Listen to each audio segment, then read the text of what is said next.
Number 8। तो हम पहुंच गए 12th के लास्ट पार्ट पे, रे ऑप्टिक्स के आगे का part means wave optics, atoms, dual nature and semiconductor, और साथ में 11th का कुछ हिस्सा है। तो चलते हैं, कुछ क्वेश्चंस को डिस्कस करते हैं जो मेरे ख्याल से जिनके सॉल्यूशंस आपको समझने चाहिए। उसके अलावा भी अगर कोई क्वेश्चन होगा तो जरूर डिस्कस करें। तो स्टार्ट करते हैं। तो पहला क्वेश्चन यूनिट डायमेंशंस है, इस थोड़ा सा 11th का पार्ट जिसको एक्सपेरिमेंटल स्किल बोलते हैं, इंक्लूडिंग यूनिट डायमेंशन, वो भी इस टेस्ट में इंक्लूडेड है। स्पीड, वेलोसिटी, स्पीड, एक्सेलरेशन और फोर्स और यंग मॉडुलस को एक्सप्रेस करना है इन 3 के टर्म्स में। तो वैसे तो जो कन्वेंशनल प्रोसीजर है, जो हम आमतौर पे जिस प्रोसीजर का हम इस्तेमाल करते हैं रिलेशन डिराइव करने में, प्रोपोर्शनल टू स्पीड की पावर a और एक्सेलरेशन की पावर b और फोर्स की पावर c, और हम इनके डायमेंशन पुट करके दोनों तरफ हम पावर्स को कंपेयर करके या डायमेंशंस को कंपेयर करके हम वैल्यूज ऑफ एबीसी रिकवर कर सकते हैं। तो इस कैलकुलेशन को करते हैं। तो यंग मॉडुलस का अगर हम डायमेंशनल फॉर्मूला जानना चाहें तो इट्स यंग मॉडुलस, जो कि सेम एज प्रेशर न्यूटन पर मीटर, सेम एज स्ट्रेस, जिसके इक्वल डायमेंशन होता है, ये है ml-1t-2 और v is lt-1 a is lt-2b और f is mlt-2c। और हम यहाँ पे अगर सेम बेस पावर को कलेक्ट करें तो ये m to the power c, l to the power a plus b plus c, t to the power -a, -2b और -2c।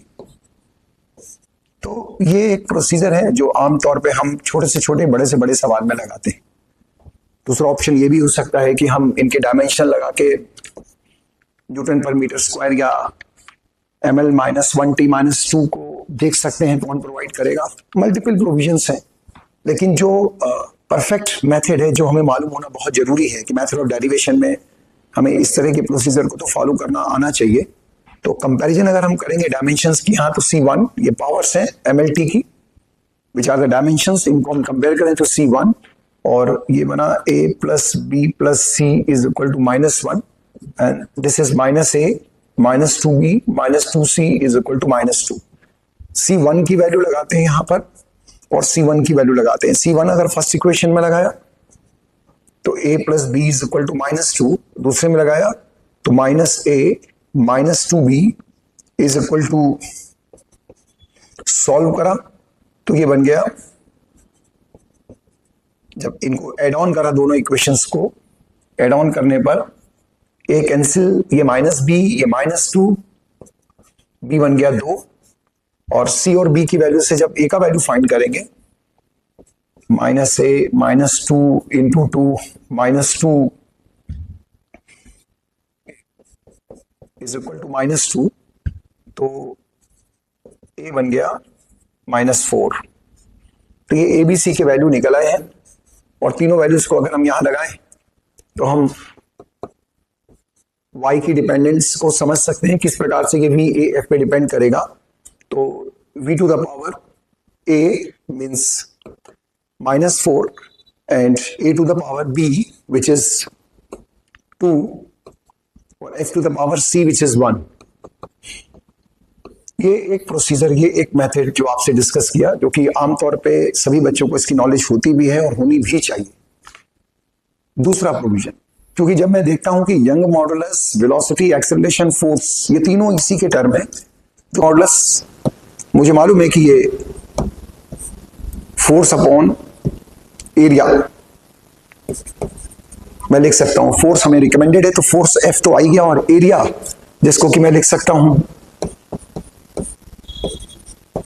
यहाँ एरिया को मैंने मीटर स्क्वायर लिखा है, और मीटर को एक्सेलरेशन और वेलोसिटी, मतलब किसी लेंथ को मैं इसको इस तरह के भी लिख सकता हूं। अगर मीटर नहीं भी लिखना चाहो कि यूनिट आप नहीं लिख रहे ऊपर, आप लेंथ स्क्वायर लिख सकते हो। तो लेंथ को एक्सेलरेशन वेलोसिटी में लिखना कोई बड़ा टास्क नहीं है।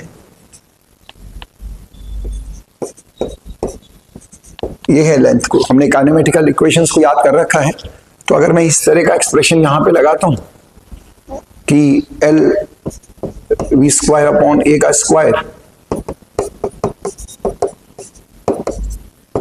तो मैं बिना इस कैलकुलेशन के मैं डायरेक्ट भी अप्रोच कर सकता हूं और सीधे तौर पर अपनी इस नॉलेज से कि ये जितने भी टर्म है वेलोसिटी, एक्सेलरेशन, फोर्स, जिनकी डिपेंडेंट मुझे यंग मॉडल्स पे देखनी है, मुझे लग रहा है कि ये बहुत सेम यूनिट से ये रिलेटेड टर्म है।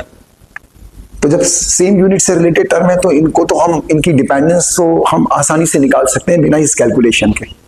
तो ये दो प्रोविजन आपके सामने, एक बहुत ही सिंपल सा मेथड और एक थोड़ा सा कैलकुलेटिव मेथड। तो स्विच करते हैं नेक्स्ट क्वेश्चन पर, और इसमें करेक्ट आंसर अगर देखा जाए तो correct answer will be F A square V minus 4, F A square V minus 4, fourth answer will be the correct one.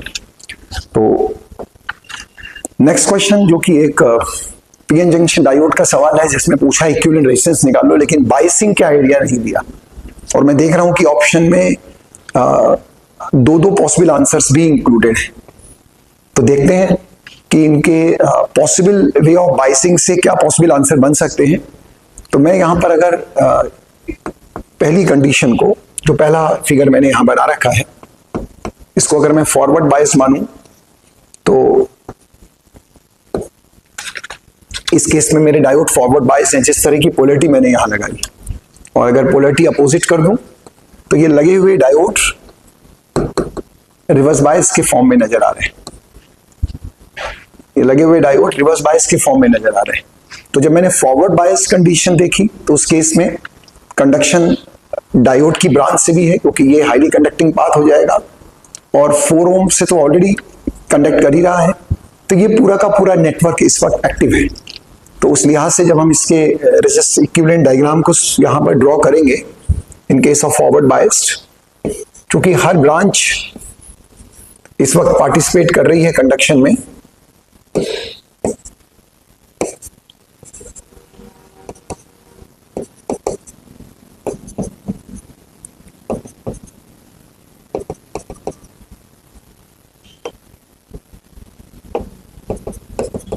तो ये एक व्हीटस्टोन की तरह मुझे नजर आ रहा है।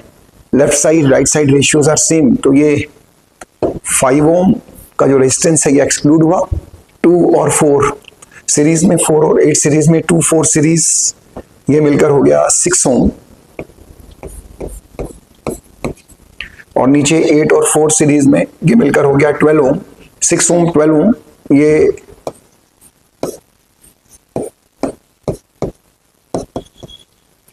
ये पैरेलल में, और 12 6 जो आर इक्विवेलेंट आया 72 72/18। तो 4 ओम ये हमारा आंसर रहा जब हमने इसको फॉरवर्ड बायस माना। तो 4 ओम तो मुझे तमाम 3 ऑप्शन में नजर आ रहे हैं। तो मैं सेकंड पे जाके देखना चाहूंगा कि सेकंड में क्या पॉसिबिलिटी बनती है। सेकंड में जहां पे मैंने इसको रिवर्स बायस कंडीशन में रखा है, तो यहाँ left side negative, right side positive polarity देने के बाद अगर ये रिवर्स बायस है तो रिवर्स बायस में डायोड ब्रांच कंडक्ट नहीं करेगी। जब ये ब्रांच कंडक्ट नहीं करेगी तो ओवरऑल मैं एक बार वापस फिर से इस सर्किट को ड्रॉ करता हूं एक्सक्लूडिंग द डायोड ब्रांच। तो ये डायग्राम कुछ इस तरह से नजर आएगा, ए और बी। इस बार डायोड की ब्रांच हटी हुई है क्योंकि वो हिस्सा पार्टिसिपेट ही नहीं कर रहा। और यहां अगर मैं आर इक्विवेलेंट निकालता हूं तो ये तीनों रेजिस्टर सीरीज में, तो ये बन गया 4 + 4 + 5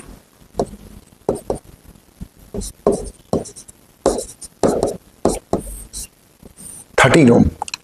तो पहले केस में आंसर आया 4 ओम, दूसरे में 13 ओम। तो जब फॉरवर्ड बायस था तो 4 ओम, रिवर्स बायस जब हमने रखा तो 13 ओम, और थर्ड इसका ये पॉसिबल आंसर बना। चलते हैं अगले सवाल पे। नेक्स्ट क्वेश्चन हीलियम आयन का है। हीलियम आयन जो कि H लाइक एटम है,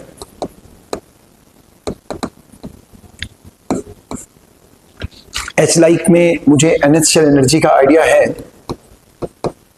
-13.6 Z² upon N² electron volt.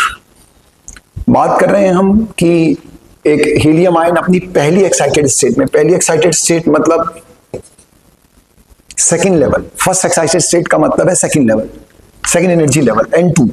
Ground state के बाद आती है पहली excited state, ground state N1 और पहली एक्साइटेड स्टेट मतलब N2।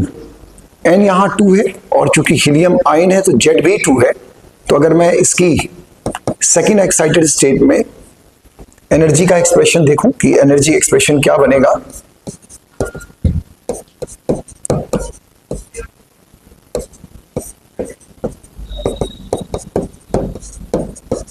और हमें जरूरत है आयनाइज करने की, तो ये एनर्जी इलेक्ट्रॉन की है जो कि फर्स्ट एक्साइटेड स्टेट या सेकंड स्टेट पे है, सेकंड एनर्जी लेवल पर है। और अगर मैं इसमें आयनाइजेशन एनर्जी पूछूं कि कितनी एनर्जी देके मैं इसे फ्री कर सकता हूं, तो वैल्यू होगी प्लस 13.6 इलेक्ट्रॉन वोल्ट। तो सेकंड ऑप्शन जो है वो राइट ऑप्शन में काउंट होगा। तो अगले सवाल पे चलते हैं। Electron in hydrogen atom first jump from the third excited state to the second excited state and subsequently to the first excited state। तो ये सब जितने भी दिए हैं सब excited state हैं। ये third excited state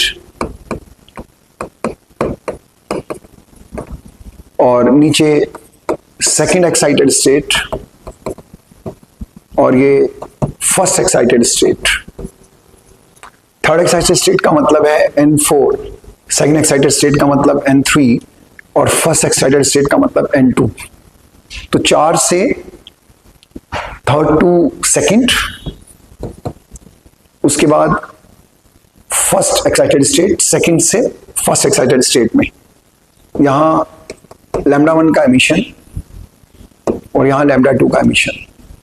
hydrogen atom के अंदर जो एमिशन स्पेक्ट्रा में जो वाइल्ड ट्रांजिशन जो लैम्डा निकालने का फॉर्मूला है वो है R 1/n1 square minus 1/n2 square for H atom. जहां तो ये फॉर्मूला ये आपके दिमाग में होना चाहिए, ये रिलेशन। तो इस फॉर्मूले को यहां हम अप्लाई करते हैं, एक बार λ1 के लिए एक बार λ2 के लिए। तो इट्स 1/λ1 R 1/3 स्क्वायर 4 स्क्वायर और 1/। सॉल्व करते हैं तो सॉल्व करने में बेहतर रहेगा कि इनका डिवीजन कर लिया जाए इन एक्सप्रेशंस का, और थोड़ा सा ऊपर सॉल्यूशन भी चलता रहे। 9 16 और ये बना 16 माइनस 9, और नीचे भी सॉल्व करते हैं थोड़ा सा, 4 into 9 और ये बना 9 माइनस 4। तो ये बन गया λ2/λ1। और मैं कैलकुलेशन को अगर थोड़ा ध्यान से देखूं तो ये 9 और 9 कैंसिल, वहां आया 7/16 अपॉन 5/4। तो ये बन गया 7 into 4 अपॉन 16 into 5। ये 4 4 जा 16 और λ2/λ1 इज 7/20। देन λ1 अपॉन λ2, अगर मैं जो मेरी रिक्वायर्ड वैल्यू है इक्वेशन में, जो क्वेश्चन में मेरी रिक्वायर्ड वैल्यू है λ1/λ2, ये बन जाएगा 20/7। तो इसका जो राइट आंसर है that will be the first one, 20/7। तो नेक्स्ट क्वेश्चन पे स्विच करते हैं। अगला सवाल जिसमें कि एक इलेक्ट्रॉन के बारे में बात की गई है, H एटम के अंदर रिवॉल्व कर रहा है अपने सेकंड एक्साइटेड स्टेट में। सेकंड एक्साइटेड स्टेट का जो मतलब है, बार बार इस चीज को टेस्ट में लाने का कारण भी यही है कि एग्जामिनर H एटम के अंदर ये इन चीजों के साथ आसानी से आपको कंफ्यूजन में ला सकता है, एक्साइटेड स्टेट और नंबर ऑफ एनर्जी लेवल। तो क्वेश्चन को ध्यान से पढ़ें, देखें कि भाई एक्साइटेड स्टेट को मेंशन किया गया है या सीधा एनर्जी लेवल का रेफरेंस दिया। तो जैसे सेकंड एक्साइटेड स्टेट, तो मेरे लिए एनर्जी लेवल की संख्या N3, D Broglie wavelength find कर दी है। तो मैं कुछ बोर मॉडल के जो कुछ पॉइंट्स जो आपको बोर मॉडल में पोस्टुलेट्स के तौर पे पढ़ाए जाते हैं, उन पे अगर मैं गौर करूं तो आपने क्वांटाइजेशन ऑफ एंगुलर मोमेंटम का ओरिजिन पढ़ा होगा। जिसमें ये बताया जाता है या ये मालूम होना चाहिए कि जो सरकमफ्रेंस के अलाउंग इलेक्ट्रॉन, रिवॉल्विंग इलेक्ट्रॉन किसी ऑर्बिट में जो दूरी तय करता है वो निश्चित रूप से इंटीजर मल्टीपल ऑफ लैम्डा है। ये रिलेशन हमारी मदद करेगी इस प्रश्न में और इस क्वेश्चन के अंदर आसानी से डी ब्रोगली वेवलेंथ निकालने में किसी भी डिजायर्ड एनर्जी लेवल में। जैसे यहाँ n3 पे मुझे कैलकुलेशन करनी है तो मैंने लैम्डा की वैल्यू निकाली 2 पाई r अपॉन n। r मैं जानता हूं, मेरे पास कैलकुलेटेड रिजल्ट है r का h एटम के लिए 0.53 n square upon z angstrom में ये मेरे पास रिजल्ट है। लेकिन चूंकि z1 है तो ये 0.53 n स्क्वायर nth का, मुझे चाहिए थर्ड लेवल का तो हो जाएगा 0.53 इंटू 3 स्क्वायर एंगस्ट्रॉम। वैल्यू मैं यहां लगा देता हूं 2 pi into 0.53 into 3 square upon n3, 2 pi into 0.53 into 3। तो थोड़ा सा आइडिया ले लेते हैं, एक रफ आइडिया ले लेते हैं कि क्या संभावित आंसर आ सकता है। तो 3.5 अगर इसे माने और ये 3 माने, 2 पाई इज 3.14, 3 इंटू 2 वो बन जाएगा 6 नियर अबाउट, 6.2 कह सकते हैं। और 6.2 इंटू 0.5 लगभग आधा कर दीजिए, 3.1, 3.1 इंटू 3 9.2 मतलब 9 पॉइंट समथिंग। तो the right answer will be the fourth one. ये संभावित आंसर बन सकता है और ये एक फॉर्मूला, इसको जरूर याद रखें। बोर्स मॉडल के जितने भी पॉइंट्स हैं उन सारे पॉइंट्स को याद रखिए। चलते हैं अगले सवाल पर। नेक्स्ट क्वेश्चन, एक न्यूक्लियर रिएक्शन, इसमें न्यूक्लियर फ्यूजन दिया गया है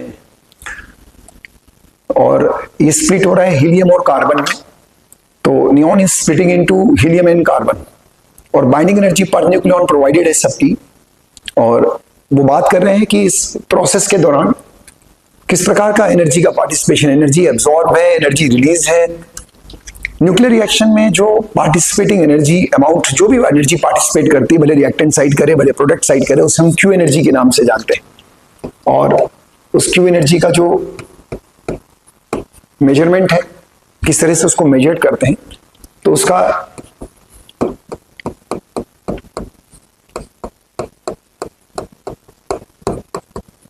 ये एक साधारण सा फॉर्मूला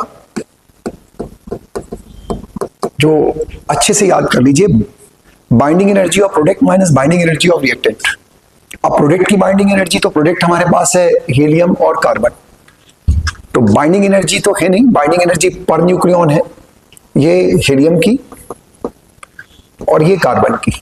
तो मैं लिख देता हूं प्रोडक्ट की बाइंडिंग एनर्जी। हीलियम की बाइंडिंग एनर्जी पर न्यूक्लियॉन दी है 7.07 और उसके नंबर ऑफ न्यूक्लियॉन है 4 और हीलियम न्यूक्लियस है 2। ये बाइंडिंग एनर्जी आ गई हीलियम की। और उसके बाद बाइंडिंग एनर्जी अगर मैं कार्बन की देखूं तो कार्बन का है 7.86 इंटू 12, ये नंबर ऑफ न्यूक्लियॉन्स है। ये प्रोडक्ट का पूरा एक्सप्रेशन बन गया। माइनस रिएक्टेंट साइड पे चलते हैं। रिएक्टेंट साइड में है नियॉन 20 और ये 8.03 इसका बाइंडिंग एनर्जी है और इसको हम लोग यहां रख लेते हैं भाई। ये है 20 नंबर ऑफ न्यूक्लियॉन्स इंटू 8.03। तो आइडिया लेते हैं छोटा सा, देखते हैं क्या बन सकता है। लगभग 8, ये बन गया 96 के आसपास। ये 2714 14 इंटू 7 लगभग, मतलब एग्जैक्ट तो कैलकुलेशन आप करेंगे तो ये बन जाएगा 56 के आसपास। 56 ये और ये अप्रोक्सीमेटली 96, अप्रोक्सीमेटली, एग्जैक्ट नहीं, एग्जैक्ट तो आप कैलकुलेशन करें। माइनस 20 इंटू 8 लगभग 160 और ये अप्रोक्सीमेट बना 152 माइनस 160 अप्रोक्सीमेट आप मान सकते हैं माइनस 8 MeV के, क्योंकि हमें भी बाइंडिंग एनर्जी पर न्यूक्लियॉन MeV दी, तो माइनस 8 MeV, जिसमें कि मैंने बहुत सारे टर्म्स हम लोगों ने यहाँ पर छोड़े हैं। तो 7.86 को हम लोगों ने 8 लिया है लगभग, वो एक डिफरेंस होगा। बट 8 MeV की माइनस मतलब ये कि पहली बात की एनर्जी एब्जॉर्ब मतलब एनर्जी सप्लाइड है, तो इसमें यही 2 ऑप्शन बन सकते हैं, या तो सेकंड या थर्ड, क्योंकि 2 ही ऑप्शन है सप्लाइड वाले। सेकंड इज 12.4, ये लगभग 8-9 के आसपास। अगर हम सारे वैल्यूज इंक्लूड करते तो अप्रोक्सीमेटली फोर्थ ऑप्शन जो है वो मुझे एक राइट ऑप्शन के फॉर्म में नजर आ रहा है। तो नेगेटिव क्यू जो मूल बात है यहां समझने वाली, तो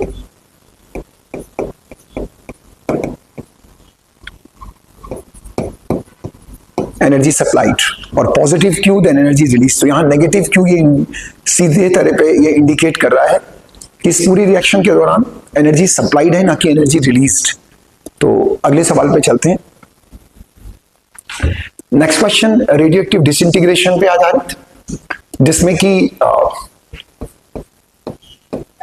मैंने एक न्यूक्लियस ले लिया और जिसमें से एमिशन हुआ 3 अल्फा पार्टिकल का। ये अल्फा पार्टिकल जो कि हीलियम न्यूक्लियस से रिप्रेजेंट किया जाता है, उसका एक्सप्रेशन, उसका सिंबल 2 पॉजिट्रॉन। प्रैक्टिस करिए, हर एक पार्टिकल के सिंबल्स को ध्यान से देखें। जैसे पॉजिट्रॉन के सिंबल को मैं लिखूं 2 + 1 बीटा 0, ये सिंबल है पॉजिट्रॉन का, इसको याद रखिए।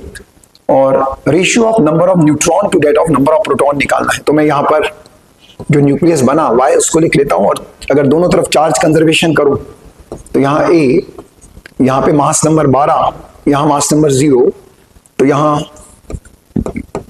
A-12 बन गया मास नंबर। यहाँ Z न्यूक्लियर चार्ज, यहाँ 6, यहाँ +2, तो यहाँ पे बन गया Z-8। अगर मैं न्यूट्रॉन की संख्या पे बात करूं तो A-12 माइनस Z-8, तो ये बन गया A-Z-4। और जिस तरह से क्वेश्चन में हमसे पूछा गया है कि number of neutron to the number of proton, तो number of neutron comes as upon number of proton. Number of proton ये एटॉमिक नंबर में हिडन है, न्यूक्लियर चार्ज में हिडन है।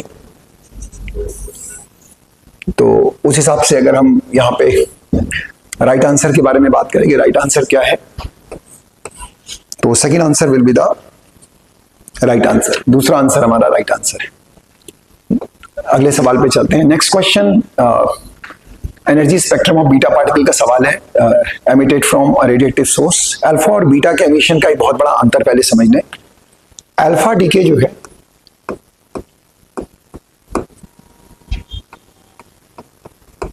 occurs with fixed energy imparted between alpha and daughter nucleus. ये line हमेशा याद रखें कि अल्फा डीके जब भी होगा वो हमेशा होगा एक निश्चित और फिक्स एनर्जी बटेगी, इम्पार्ट होगी अल्फा और डॉटर के बीच में, कि जब भी अल्फा डीके होगा। लेकिन beta decay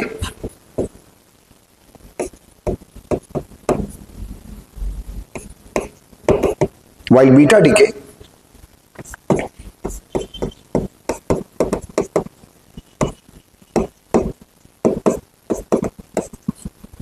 with continuous range of energy तो एक अलग चीज है, लेकिन इसमें जो सबसे मुख्य बात जो हमारी समझ में आती है वो है, सबसे जरूरी बात जो हमारे समझ में आती है वो है बच्चों, continuous range of energy. Beta emission होता है एक कंटिन्यूअस रेंज ऑफ एनर्जी के साथ। बीटा एमिशन के दौरान निकलने वाली एनर्जी ये बीटा पार्टिकल के साथ एक फिक्स अमाउंट में नहीं होती, और उसमें 0 से लेके मैक्सिमम एनर्जी तक के सभी एनर्जी तक के बीटा पार्टिकल्स पाए जाते हैं। तो अगर मैं इन पे राइट आंसर पे जाऊं तो third answer will be the right one. तीसरा आंसर जो है वो एक सही आंसर है, जिसमें कि मैक्सिमम नंबर ऑफ पार्टिकल्स वो है जिनकी एनर्जी बहुत ज्यादा नहीं है। जैसे कि इन दोनों ग्राफ्स में जो कि कंटिन्यूअस कर्व है 3 हमारे पास, अगर इन तीनों में बात करें तो तीनों में एक मुख्य अंतर यही है कि यहाँ पर तो आप देख सकते हो कि 0 से प्रारंभ भी नहीं हुआ ग्राफ, लेकिन यहाँ दोनों 0 से शुरू होके ये मुझे दिखाता है कि इसमें maximum particle, peak number of particles जो कि मैक्सिमम है, they have large energy proportion. और यहाँ पे यही एक डिफरेंस है, जिससे जो कि करेक्ट जो प्रोविजन जिस तरह का है उसमें ज्यादातर बीटा पार्टिकल जो निकलते हैं वो बहुत ज्यादा एनर्जी के नहीं निकलते, वो they are close to origin. इसी वजह से द आंसर 3 इज करेक्ट। तो इसको याद रखें अच्छे से। अगला सवाल, वेव ऑप्टिक्स में पोलराइड से रिलेटेड 3 पोलराइड्स हैं और pass axis P3 is crossed with respect to P1। P1 और P3 के जो पास एक्सिस हैं वो एक दूसरे के क्रॉस्ड हैं। ये मैंने P1 बनाया और ये P3 और ये इनके पास एक्सिस P1 और ये P3, और साइड पे यहां भी बना देते हैं P1 और P3। ये P1 और ये P3। The pass axis of P2 is inclined at 60 to the pass axis of P3। P2 एक और इंट्रोड्यूस कर दिया जिसका कि पास एक्सिस P3 से 60 डिग्री एंगल बनाता है। बीच में एक पोलराइड और लगा दिया जिसका पास एक्सिस P3 से वो 60 डिग्री एंगल बना रहा है। तो ये 3 जो आपने पोलराइड्स यहां पे सजेस्ट करें हैं कि P1 P3 वो क्रॉस्ड हैं और P2 जो इंट्रोड्यूस किया उसका एक्सिस इंक्लाइंड है 60 degree to the pass axis of P3। Point to be notice, तीसरे के साथ उसका डायरेक्शन दिया गया है। तो when a beam of unpolarised light, बहुत जरूरी है जानना कि जो बीम ऑफ लाइट पास की जा रही है कि पोलराइज्ड है या अनपोलराइज्ड है, of intensity I0 is incident on P1, the intensity of light transmitted by the 3 polarizer is I incident or emergent। तो find the ratio of I0 upon I। तो I0 पोलराइजर से पास हुआ तो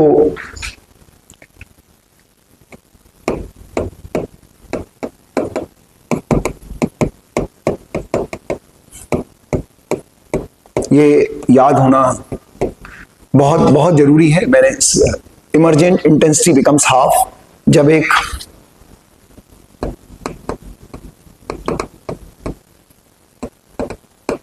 ordinary light pass होगी polariser से, तो यहां से पास ऑन हुई और यहां के इंटेंसिटी हो गई I0/2। I0/2 जो कि इस डायरेक्शन से पास ऑन हुआ और दूसरे पे पहुंचा, तो P1 और P2 के बीच में जो एंगल है वो है 30 डिग्री और दोनों पोलराइजर्स के बीच का जो पास एक्सिस का डायरेक्शन है वो है 30। तो यहां इस्तेमाल होगा मेलस लॉ। मेलस लॉ बताता है आपको इमर्जेंट इंटेंसिटी, और मेलस लॉ की एक्सप्रेशन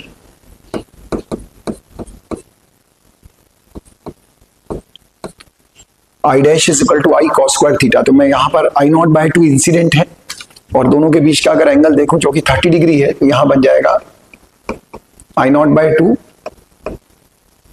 cos स्क्वायर 30।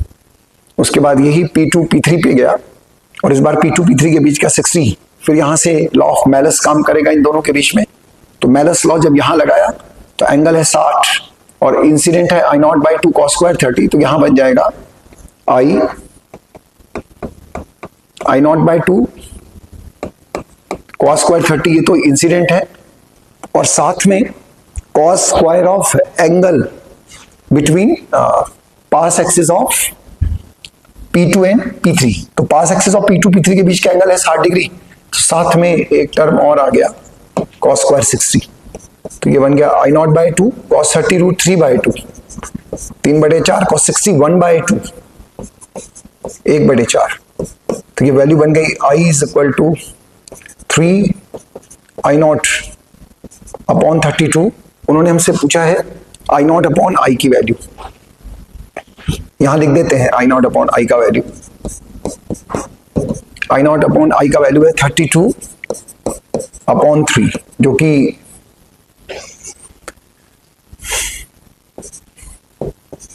10.6। तो थर्ड ऑप्शन ये एक सही ऑप्शन के रूप में हमें नजर आ रहा है।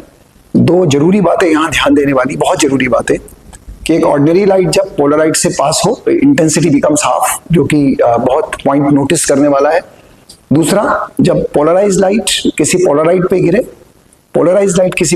गिरे, तो मेलस लॉ हमें इमर्जेंट इंटेंसिटी बताता है with the relation I dash is equal to I cos square theta, जहां थीटा इन दोनों पास एक्सिस के बीच का डायरेक्शन है। जैसा कि P1 P2 में यहाँ 30 डिग्री था और P2 P3 में 60 डिग्री। तो the correct answer is 10.6। Switching over the next one. अगला सवाल ये एक फोटो इलेक्ट्रिक एमिशन का क्वेश्चन है जिसमें काफी हेल्प दी गई है, कन्वर्जन में भी हेल्प दी गई है और तमाम तरह के कंडीशंस में आपको मदद दी गई है। और इंसिडेंट लाइट का फ्रीक्वेंसी ना देके उसका ई वेक्टर का इक्वेशन दे दिया गया है, लेकिन हमें मालूम है कि ई नॉट कॉस के एक्स माइनस ओमेगा टी ये general equation of E vector component है इन ईएम वेव, और मैं यहां से ओमेगा रिकवर कर सकता हूं। Omega is 2 pi into 6 into 10 to the power 14 hertz sorry, तो this comes as 2 pi F, तो है 2 pi into 6 into 10 to the power 14, तो फ्रीक्वेंसी कम्स एज 6 इंटू, ये फ्रीक्वेंसी हो गया इंसिडेंट रेडिएशन का। तो ये इंसिडेंट रेडिएशन एफ फ्रीक्वेंसी का इंसिडेंट करा, stopping potential of photoelectron हमें बताना है। तो आइंस्टीन फोटो इलेक्ट्रिक इक्वेशन,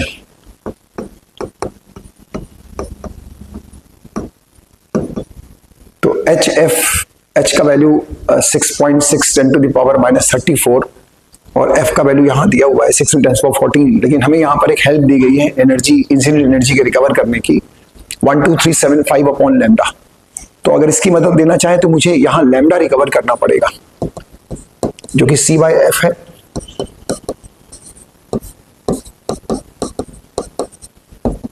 और ये बन गया 0.5 इंटू 10 टू द पावर -6 और ये बन गया 5 10 टू द पावर -7 और ये बन गया 5000 एंगस्ट्रॉम। तो मैं अगर इसकी मदद से ई की वैल्यू को, क्योंकि जो एक हिंट हमें दी गई है यहाँ पर जो कि हमें याद भी होनी चाहिए और अप्रोक्सीमेटली इसको हम लोग इस फॉर्म में भी जान लेते हैं, एनर्जी अगर इलेक्ट्रॉन मोड में निकालनी हो, थोड़ा कैलकुलेशन से बचने के लिए इसे हम इस रूप में भी इस्तेमाल कर लेते हैं। तो अगर मैं इसका इस्तेमाल यहां करूं तो SC/λ की कैलकुलेशन से मैं बच गया और मैंने सीधा यहां तो हिंट के तौर पर दिया गया है, बट ये आपको याद भी होना चाहिए और जब आप इसको लगाओ अपनी तरफ से तो इतने लंबे कैलकुलेशन पे जाने की बजाय कुछ खास फर्क नहीं पड़ेगा। अगर आप यहाँ 12,400 ले लोगे अपॉन लैम्डा इन एंगस्ट्रॉम और 5 प्रोवाइडेड है 2 इलेक्ट्रॉन वोल्ट, ये मैक्सिमम काइनेटिक एनर्जी हमें दे देगा। तो इसको सॉल्व करते हैं, 5 to 10 और 2.48,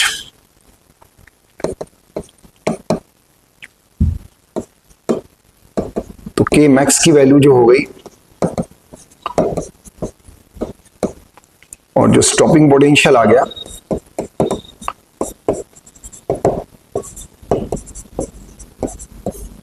वो आ गया 0.48 वोल्ट। तो ये एक सिंपल सी कैलकुलेशन थी जिसमें हिंट भी दिया हुआ था और मैंने बोला कि हिंट अगर ना भी हो तो भी आप इस रिलेशन को जरूर याद रखें।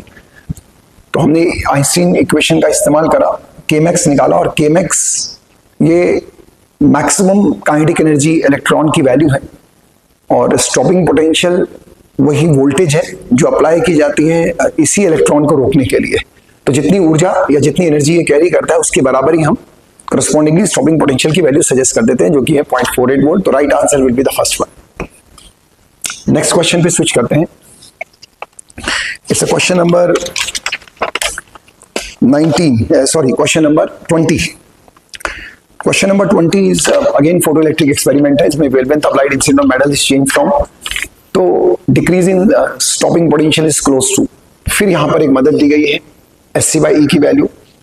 तो अगर ये ना भी होती, नैनोमीटर में दी गई है ये वैल्यू, तो हम तब भी आपको यहां पर इस रिलेशन का डायरेक्ट इस्तेमाल सजेस्ट करते।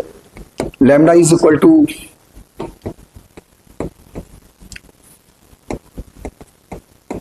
और लैम्डा मिल जाएगा आपको एंगस्ट्रॉम में। यहां आपको एनर्जी चाहिए इलेक्ट्रॉन वोल्ट में,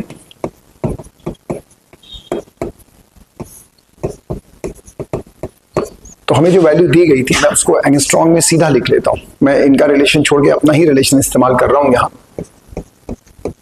3000 एंगस्ट्रॉम, तो E the decrease in the stopping potential is E is equal to five plus kmax। तो मैं यहां पर अगर पहली एनर्जी लगाऊं तो ये आ जाएगा अपॉन 3000 5 प्लस k1, और ये आ गया 12,400 अपॉन 4,000 प्लस k2 34।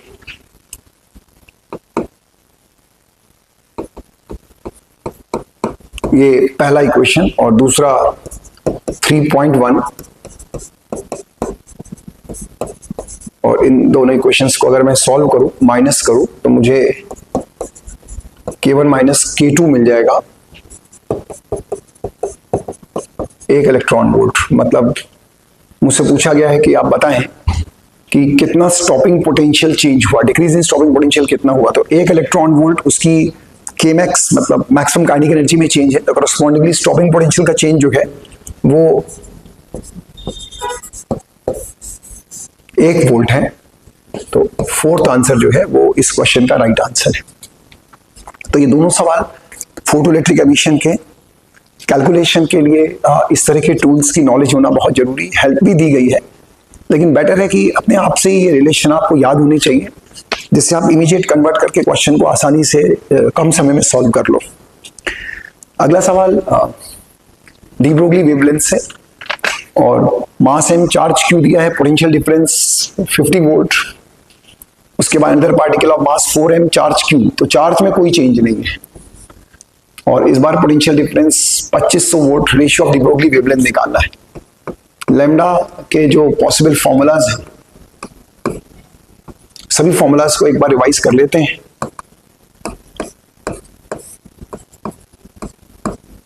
तो यहां पर चार्ज में किसी तरह का कोई चेंज नहीं है, और मास को हमने परिवर्तित किया है, वोल्टेज को हमने परिवर्तित किया है। तो मतलब अगर मैं यहां lambda A upon lambda B लिखूं तो ये बन जाएगा under root V B M B upon V A M A. तो ऊपर फॉर्मूलाज देखिए, Q को हमने कांस्टेंट रखा, H कांस्टेंट है, 2 कांस्टेंट, तो लैम्डा डिपेंड कर रहा है root 1 upon root M V. तो ये बन गया V B 2500, M B 4m, V A 50 और एम ए एम। सॉल्व करते हैं इसे, 2504 ये बन गया अपॉन 50, तो 10,000 अपॉन 50, और यह आया root 200 which comes as 10 under root 2। Root 200 बना 10 रूट 2, रूट 2 1.414, और ये हो गया 10, तो ये बन गया 14.14। ये lambda Y upon lambda B की वैल्यू। तो मैं करेक्ट ऑप्शन ढूंढता हूं यहां, तो फोर्थ ऑप्शन जो है वो एक राइट ऑप्शन की तरह मुझे नजर आता है। तो मैं अगले सवाल पे चलते हैं, नेक्स्ट क्वेश्चन पे। अगला सवाल हमसे प्रोडक्ट पूछ रहा है रेडियस और टाइम पीरियड का H एटम के अंदर। बढ़िया बात है, हाइड्रोजन एटम में।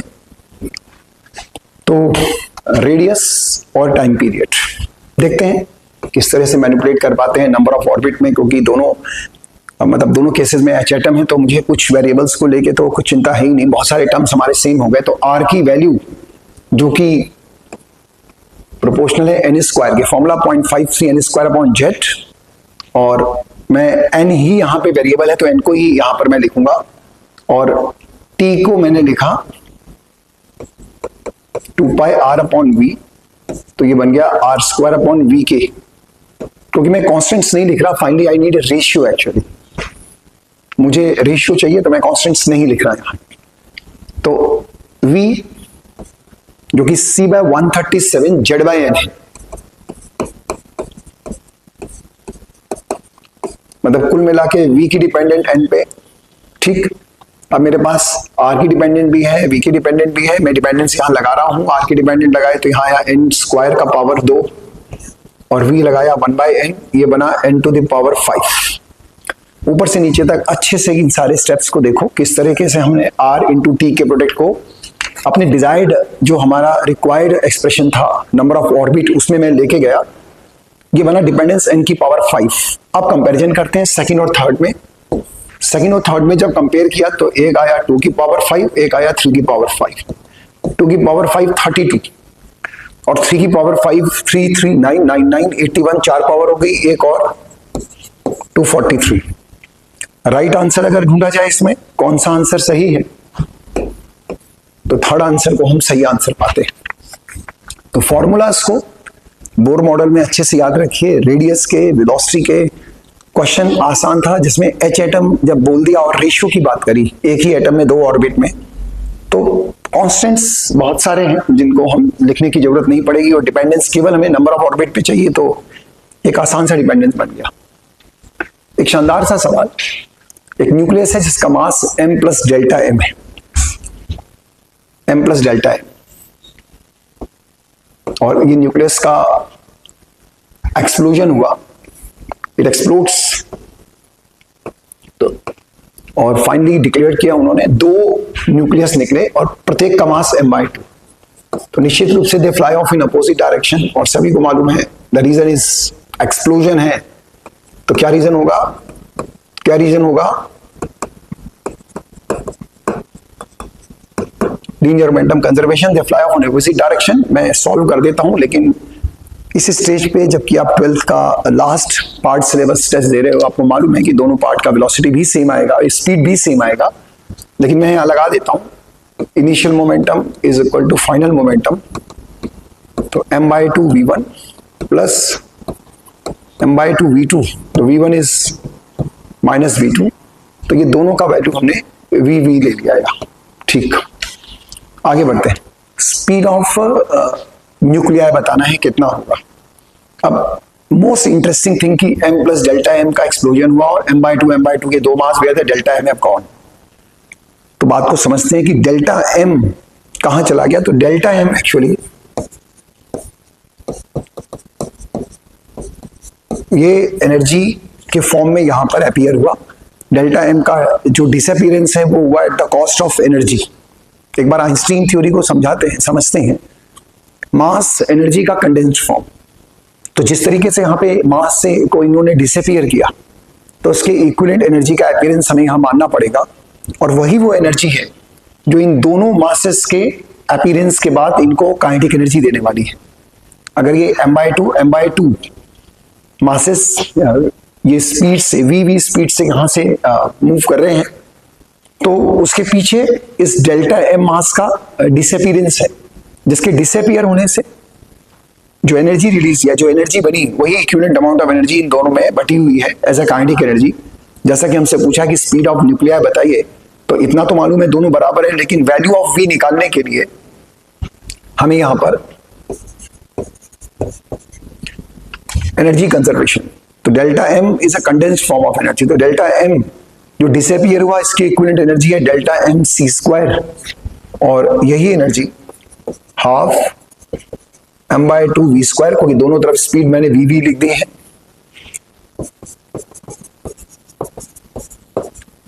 तो ये बन जाएगा डेल्टा m(c²) m/2 v², तो ये बन गया 2 delta m(c²) upon m into v²। तो अगर मैं v का वैल्यू फाइंड करूं, it comes as 2 delta m(c²) upon m, c² में c को बाहर ले लेते हैं, तो 2 डेल्टा m अपॉन m। तो मैं यहाँ पे इस राइट ऑप्शन की अगर बात करूं कि इन चारों में कौन सा ऑप्शन सही रहेगा, तो पहला ऑप्शन मुझे सही ऑप्शन के फॉर्म में नजर आ रहा है।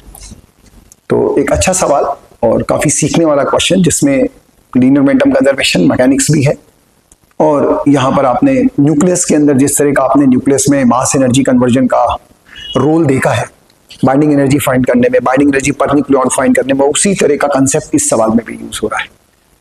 अगले क्वेश्चन पे चलते हैं। नेक्स्ट क्वेश्चन जो कि एक हाफ वेव रेक्टिफायर का सर्किट है। कुछ डॉट्स बने हैं और डॉट का मतलब ऊपर दिया है कि dot stands for higher potential while first of AC input. मतलब ये कि पहले हाफ एसी इनपुट में, ये जो पहला हाफ मैंने बनाया फर्स्ट हाफ, पहले हाफ एसी इनपुट में मैं ले सकता हूं कि ये पॉजिटिव है और ये एंड हम यहां पे ले सकते हैं कि ये पॉजिटिव है और ये नेगेटिव है। अगर आप फर्स्ट हाफ एसी इनपुट में यहां पॉजिटिव यहां नेगेटिव लें तो फर्स्ट हाफ एसी इनपुट में ये प्लस ये माइनस, तो डायोड फॉरवर्ड बाइस्ड। अब फॉरवर्ड और रिवर्स में डायोड, एक आइडियल डायोड की फंक्शनिंग कैसे होती है पहले इसको समझ लें, फिर उसमें आगे प्रोसीड करेंगे। तो एक बार इस थ्योरी को अच्छे से समझें। बहुत ही छोटी सी बात है, ये बहुत ही सिंपल तरीके से समझें। ये फॉरवर्ड बायस डायोड, इसका बिहेवियर एक हाईली कंडक्टिंग पाथ या आप कह सकते हो क्लोज की वाला बिहेवियर है, किसी तरह का ड्रॉप नहीं। यहां अगर वोल्टेज V0 तो यहां भी V0, PD 0, किसी भी तरह का कोई ड्रॉप नहीं क्रिएट करेगा क्योंकि एक आइडियल डायोड है, किसी तरह का कोई फॉरवर्ड बाय रेजिस्टेंस ऑफर नहीं कर रहा, तो इसके अक्रॉस पोटेंशियल डिफरेंस पूरी तरह 0। और मामला अगर रिवर्स बायस का है, ओपन की है तो ऑब्वियसली कंडक्ट नहीं करेगा, बाकी सारी बात यहां होगी। तो अगर मैं इस सर्किट को फॉरवर्ड बायस में ड्रॉ करूं कि फॉरवर्ड बायस में इस डायोड का स्टेटस कैसा होगा, तो फॉरवर्ड बायस में डायोड का स्टेटस ऐसा होगा। जब ये फॉरवर्ड बायस है ये स्टेटस होगा, जब ये प्लस ये माइनस। और जब मैं सेकंड हाफ पे जाता हूं, सेकंड हाफ एसी इनपुट पे जाता हूं,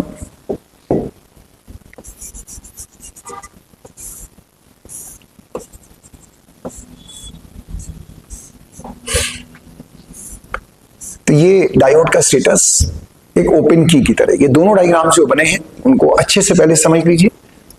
ये फॉरवर्ड बायस में स्टेटस और ये रिवर्स बायस में। फॉरवर्ड बायस्ड बताइए प्लीज और सोचिए कि अगर मैं इस पॉइंट को P को Q लिख दूं तो PQ के क्रॉस पोटेंशियल डिफरेंस कितना है? कितना? 0 पोटेंशियल डिफरेंस है जब ये फॉरवर्ड बायस में है। फर्स्ट हाफ एसी इनपुट में जब मैंने डॉट पे प्लस और नीचे माइनस लिया तो उस समय किसी भी तरह का कोई आउटपुट वोल्टेज क्रिएट नहीं हो रहा, किसी भी तरह कोई आउटपुट वोल्टेज नहीं है। लेकिन जब सेकेंड हाफ एसी इनपुट में मैं जाता हूं, सेकेंड हाफ एसी इनपुट, ये सेकेंड हाफ एसी इनपुट,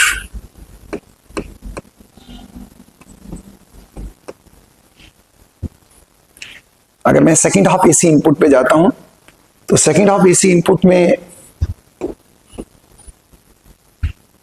ऊपर वाला पॉइंट नेगेटिव, नीचे वाला पॉजिटिव, डायोड रिवर्स बायस। अगर ये नेगेटिव ये पॉजिटिव सेकेंड हाफ में, तो डायोड रिवर्स बायस, तो ये ओपन की का मतलब जिस प्रकार का वोल्टेज यहां पैदा हुआ वही वोल्टेज आपको इसके क्रॉस में मिल जाएगा। जैसा वोल्टेज यहां पैदा हुआ वही आउटपुट में, जो वोल्टेज यहां पैदा हुआ सेकेंडरी ऑफ द ट्रांसफार्मर के अक्रॉस, वो तो सेकेंड हाफ वाला वेरिएशन है, ये वेरिएशन है। तो ये वेरिएशन आपको मिलेगा आउटपुट में। तो पहले हाफ इनपुट में नो वोल्टेज और सेकेंड हाफ इनपुट में वोल्टेज इस प्रकार का, और पहले हाफ इनपुट में किसी तरह का कोई वोल्टेज नहीं। मैं राइट ऑप्शंस के बारे में अगर विचार करूं तो पहले हाफ इनपुट में कोई वोल्टेज नहीं, ये ग्राफ कटा। पहले हाफ इनपुट में कोई वोल्टेज नहीं, ये एक्सेप्टेड। पहले हाफ इनपुट में कोई वोल्टेज नहीं, ये कटा। पहले हाफ इनपुट में कोई वोल्टेज नहीं, ये एक्सेप्टेड। पहले सेकेंड हाफ इनपुट में output same as this, second half output जैसा, ये कट गया, ये ऑलरेडी कटे हुए थे दोनों, यही फाइनल आंसर के रूप में हमारे सामने आया। तो fourth option will be the right option. Diode की फंक्शनिंग एक बार फिर से समझ लें। फॉरवर्ड बायस में एक आइडियल डायोड क्लोज की तरह PD 0, रिवर्स बायस में ओपन की तरह। जब आप ये दो डायग्राम्स बनाते हो तो बात एकदम क्लियर हो जाती है कि पहले हाफ इनपुट में किसी तरह का कोई आउटपुट वोल्टेज नहीं क्योंकि PD 0। सेकेंड हाफ में जिस तरह का आपने सेकेंड हाफ इनपुट दिया है वही आउटपुट के फॉर्म में वोल्टेज आपको टर्मिनल के अक्रॉस अपीयर हो जाएगी, और इसीलिए fourth option will be the right option. अगले क्वेश्चन पे चलते हैं। नेक्स्ट क्वेश्चन ज़ेनर डायोड का एक सवाल है, और ज़ेनर डायोड के सवाल में ये एक छोटा सा पॉइंट जो कि आमतौर पे हर बच्चे को ये पॉइंट अपने जहन में रखना रहता है कि in the circuit shown below the current through zener diode is, उन्होंने करंट पूछा है जेनर डायोड से और इसकी जेनर वोल्टेज हमें दी गई है जेनर डायोड की कि कितना जेनर वोल्टेज होगा इस जेनर डायोड का। आपने VZ चेक करी यहां पर और 0.5 किलो ओम और 1.5 किलो ओम ये रेजिस्टेंस है, 12 वोल्ट का वोल्टेज है और VZ दिया गया है 10 वोल्ट और ये लोड रेजिस्टेंस है। तो the current through the zener diode, current पूछा गया है, जेनर डायोड से कितना करंट है इस बारे में जानकारी मांगी गई है। तो एक मोटी सी बात है कि सर्किट के डिटेल में जाने से पहले अगर मैं इसमें वोल्टेज डिवीजन की बात करूं कि भाई जेनर डायोड जिसके क्रॉस लगा है वो रेजिस्टेंस है 1.5 और 0.5 उसके साथ सीरीज में। तो अगर मैं इसको इस 10 वोल्ट को इसको ब्रेकडाउन कंडीशन में ना मानूं, ये ब्रेकडाउन कंडीशन में नहीं है, तो उस केस में एक रिवर्स बायस डायोड की तरह काम करेगा और इस ब्रांच में कोई करंट नहीं और ये दोनों रेजिस्टेंस पैरेलल में और ये रेजिस्टेंस यहाँ पर जितना इस समय मुझे नजर आ रहा है 1.5 किलो ओम, इससे भी रेजिस्टेंस इसमें कम हो जाएगा। RL का वैल्यू दिया नहीं, मैं मान लेता हूं चलो RL अगर नहीं है तो फिर भी 0.5 और 1.5 में जो डिवीजन है रेजिस्टेंस का, जिस तरह का डिवीजन है रेजिस्टेंस का वो है 1 और 3 का रेशियो। अगर मैं 12 वोल्ट का डिवीजन लूं, 12 वोल्ट किस तरीके से डिवाइड होगा इन दोनों सीरीज रेजिस्टेंस में, क्योंकि मुझे RL नहीं दिया था, अगर RL दिया होता तो मैं RL को 1.5 के साथ सॉल्व करके तो यहाँ 1.5 और RL मिलने के बाद रेजिस्टेंस और कम आ जाता क्योंकि दोनों पैरेलल में है। तो अगर मैं केवल 1.5 लूं तो रेजिस्टेंस मुझे यहाँ बड़ा नजर आ रहा है। अगर मैं डिवीजन ऑफ वोल्टेज लूं तो यहाँ 1 और 3 भाग, तो ये 3 भाग आएगा 1.5 किलो ओम के अक्रॉस 3/4 ऑफ 12 वोल्ट, तो बन जाएगा 9 वोल्ट। जबकि मैंने RL नहीं लिया तो इस ब्रांच के अक्रॉस अगर डायोड रिवर्स बायस में है तो 9 वोल्ट की वोल्टेज जनरेट होगी। अगर मैं RL को इंक्लूड कर लूं तो जंक्शन डायोड के अक्रॉस RL और 1.5 किलो ओम दोनों किसमें है, दोनों है पैरेलल में, तो रेजिस्टेंस और कम हो जाएगा, 1.5 से भी कम हो जाएगा, तो वोल्टेज के बंटवारे में इसको और कम वोल्टेज मिलेगी। तो ये बात तो तय है कि भले ही मुझे RL नहीं मालूम लेकिन इस ब्रांच के इस पार्ट के अक्रॉस वोल्टेज ये 10 वोल्ट तक तो नहीं पहुंच सकती, ये तो बात तय हो गई। क्योंकि मैं जेनर डायोड के सर्किट को सॉल्व करने से पहले डायोड की ब्रेकडाउन कंडीशन को चेक करता हूं और वो आसान है चेक करना। डायोड जिस रेजिस्टेंस के अक्रॉस लगा है वो रेजिस्टेंस सोर्स से कितनी वोल्टेज पा रहा है वो आइडिया तो हम लगा ही सकते हैं, डायोड को रिवर्स बायस मानते हुए कि डायोड ब्रेकडाउन कंडीशन में नहीं है, वो अपने रिवर्स बायस स्टेट पे है। तो उस केस में अगर 1.5 किलो ओम को ही मैं इस ब्रांच का रेजिस्टेंस मानूं, कोई RL मानने पे वैल्यू और कम हो जाएगी और बंटवारे में वोल्टेज और कम में आएगी। तो उस केस में भी 9 वोल्ट वोल्टेज मिल रही है इस डायोड को और 10 वोल्ट रिक्वायर है टू ब्रेक डाउन। तो इसका मतलब है कि डायोड ये ब्रेकडाउन स्टेज पे नहीं है, और अगर डायोड ब्रेकडाउन स्टेज पे नहीं है तो डायोड से जो पास करंट का वैल्यू होगा अनडाउटली ये वैल्यू कितना होगा, 0।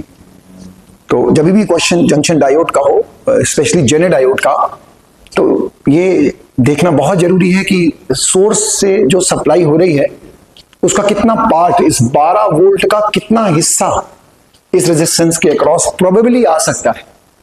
तो यहां प्रोबेबली हम देख रहे हैं कि 10 वोल्ट से कम ही आएगा, इसलिए सीधा डिक्लेरेशन है कि जेनर डायोड ब्रेकडाउन स्टेज पे नहीं आ सकता और एक नॉर्मल रिवर्स बायस डायोड की तरह ये 0 करंट ही इंडिकेट करेगा।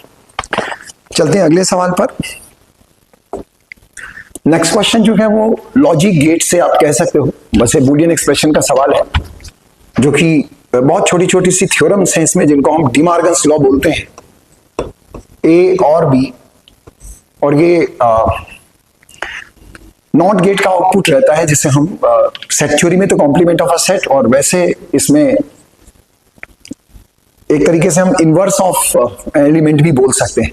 नॉट गेट को हम इन्वर्टर भी बोलते हैं। और उसी तरीके से हम यहाँ पर लिखा है हमने ए और बी, और ऊपर ये एक इनवर्स का साइन है, इनवर्स का सिंबल है, या कॉम्प्लीमेंट ऑफ सेट बोल सकते हैं, और प्लस ए एंड बी, और ऊपर इन्वर्ट का साइन, उसका इनवर्स का साइन है। तो ए और बी, अगर मैं यहाँ पर थोड़ा सा डिमार्गन्स लॉ के बारे में आपसे बात करूं, आप इसको बिना सॉल्व करे भी ये पता लगा सकते हैं कि इनके आउटपुट जो हैं, input of A and B for Boolean expression कि मुझे आउटपुट में 0 चाहिए, उस केस में इनपुट्स क्या होंगे मैं चारों लगा के देख सकता हूँ। वो तो एक सिंपलर साइड है, और थोड़ा सा सॉल्व भी कर सकते हैं। तो डिमार्गन्स का प्रिंसिपल अगर मैं यहाँ लगाऊं, डिमार्गन्स का प्रिंसिपल, डिमार्गन लॉ लगाऊं, तो ये एक्सप्रेशन बन जाएगा। अगर मैं इसको थोड़ा सा सॉल्व करना चाहूं तो और जो है वो एंड में, और एंड जो है वो और में, क्योंकि ये एक तरह का इनवर्स ऑपरेशन है तो वो कन्वर्ट हो जाता है। तो और एंड में, और एंड और में कन्वर्ट हो गया। उसके बाद आप चाहो तो ये सारे ट्रायल लगा रहे हो, चाहो तो आगे भी आप सॉल्व करके देख सकते हो। इसे आगे भी सॉल्व हो सकता है, एक्सप्रेशन आपका आगे भी आप जा सकते हैं।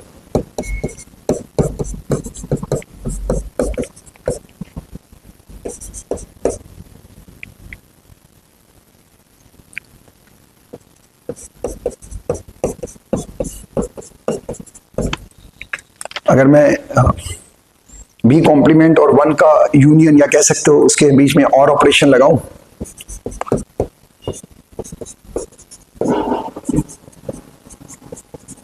ये सॉल्व हो गया, एक्सप्रेशन बना है ए कॉम्प्लीमेंट और बी कॉम्प्लीमेंट। और मैं अब डायरेक्टली यहां पर चेक कर सकता हूं कि अगर मैं यहां 0 0 लगाऊं तो पहले केस में,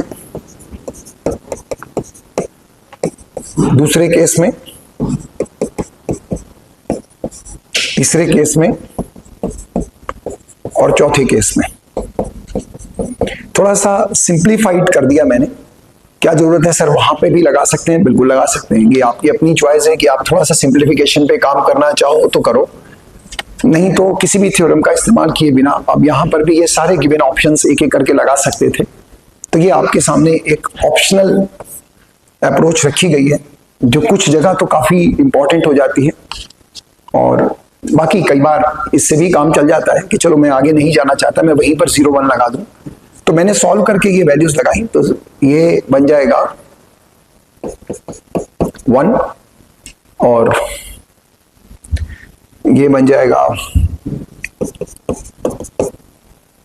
ये बनेगा 1 कॉम्प्लीमेंट 0, 0 कॉम्प्लीमेंट 1 1, 1 कॉम्प्लीमेंट 0। तो फोर्थ जो है वो हमारा राइट ऑप्शन रहेगा। यहाँ पर एक मैथमेटिक्स है, और हर बच्चा अपने हिसाब से इसकी अप्रोच तय करता है। जिस भी तरह से आप कंफर्टेबल हो आप उसी तरह से करें। ये सोल्यूशन का कोई कंपल्शन नहीं है, आप इसको इस स्टेज पे भी A0 B0 लगा के या A1 B1 लगा के सॉल्व कर सकते थे, उसमें भी कोई प्रॉब्लम नहीं। अगर आप इस स्टेज पे भी सारे वैल्यूज को 1 by 1 पुट करते तब भी आसानी से आपको आंसर 0 दिख जाता है। तो एक आसान सा सवाल है, बाकी ये कैलकुलेशन आपकी चॉइस है, अगर आप करना चाहें तो ठीक, नहीं तो इट्स द बेस्ट वन, ये एक अच्छा प्रोसीजर है। क्वेश्चन नंबर 29, जिसमें nth स्टेट एनर्जी गिवन है for electron in hydrogen atom. तो इसका जो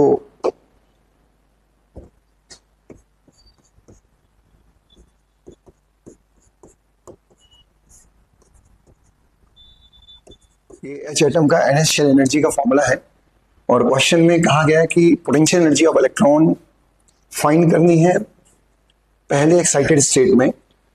अगर ग्राउंड स्टेट की पोटेंशियल 0 है तो एक छोटा सा यहाँ पर हम आइडिया लेते हैं और 2 ही लेवल बनाएंगे, क्योंकि क्वेश्चन ग्राउंड और पहली एक्साइटेड स्टेट के बीच का ही है, जिसको कि हम N2 बोलते हैं, N1 N2। N1 में अगर मैं टोटल एनर्जी, काइनेटिक और पोटेंशियल लिखूं, जो कि यूजुअली हम जो फॉर्मूला हम लर्न करते हैं total energy minus 13.6 electron volt, kinetic plus 13.6 electron volt, potential minus 27.2 electron volt. और N2 में अगर मैं इन्हीं वैल्यूज को लिखूं, टोटल काइनेटिक और पोटेंशियल, तो टोटल है minus 3.4 electron volt, kinetic plus 3.4 electron volt और पोटेंशियल माइनस 6.8 इलेक्ट्रॉन वोल्ट, ये पोटेंशियल। तो ये जो वैल्यूज दी हुई है, ये दी हुई है इनफाइनाइट पोटेंशियल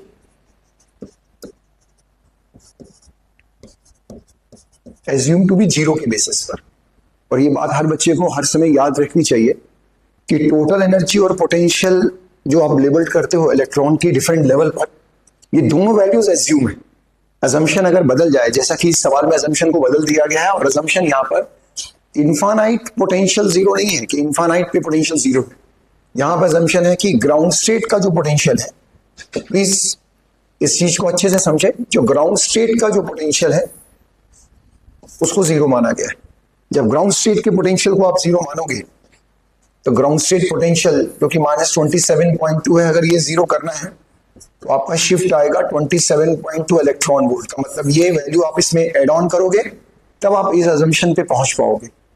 जिस वैल्यू को आपने ग्राउंड स्टेट पे एड ऑन करा, every level getting a same change, हर एक स्तर पर इतना ही चेंज करना पड़ेगा। जैसे मैं N2 पे जाऊं तो वहां भी पोटेंशियल बदल जाएगी, काइनेटिक सेम रहेगी और टोटल भी बदल जाएगी। लेकिन हमसे चूंकि पोटेंशियल पूछा गया है तो हम बात करते हैं माइनस 6.8 और प्लस 27.2 कितना आएगा।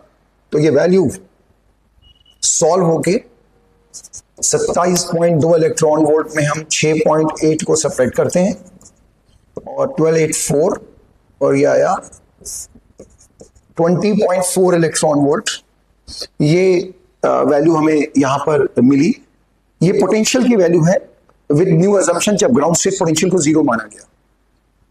और काइनेटिक पे कोई फर्क पड़ता नहीं। अगर मैं चाहूं कि इस N2 पे, जो कि यूजुअल टोटल एनर्जी माइनस 3.4 है, कि अब नए अजम्पशन के साथ टोटल कितना होगा, तो काइनेटिक पे कोई चेंज नहीं है, 20.4 पोटेंशियल है, इनको जोड़ूं तो टोटल एनर्जी जो कि यहां पूछी नहीं गई है वो हो जाएगी 23.4। हमसे केवल पोटेंशियल पूछी गई है। नए अजम्पशन के साथ जब ग्राउंड स्टेट को जीरो माना तो वैल्यू बनी 20.4 इलेक्ट्रॉन वोल्ट। ऑप्शंस में अगर हम देखें तो पहला ऑप्शन ये करेक्ट ऑप्शन। अगले सवाल की तरफ चलते हैं। अगला सवाल है यंग डबल स्लिट एक्सपेरिमेंट से, जिसमें कहा गया है कि टी थिकनेस की एक प्लेट को इंट्रोड्यूस किया, सेंट्रल मैक्सिमा जहां था और उस जगह पर इंटेंसिटी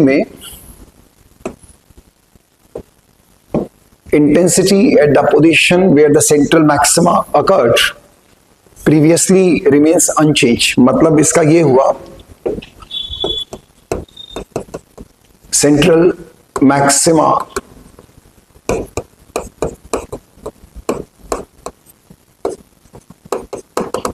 रिप्लेस्ड बाय मैक्सिमा, इसमें कोई डाउट नहीं है। अब चूंकि आप इसके अगर शिफ्ट की बात करो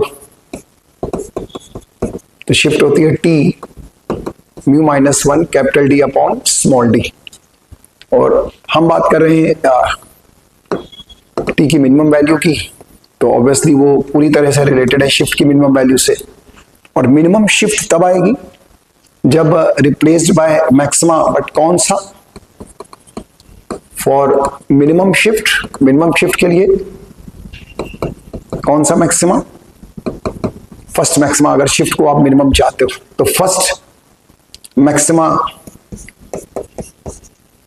के बराबर आप शिफ्ट चाहते हो यहां पर, तो इसको सॉल्व करते हैं।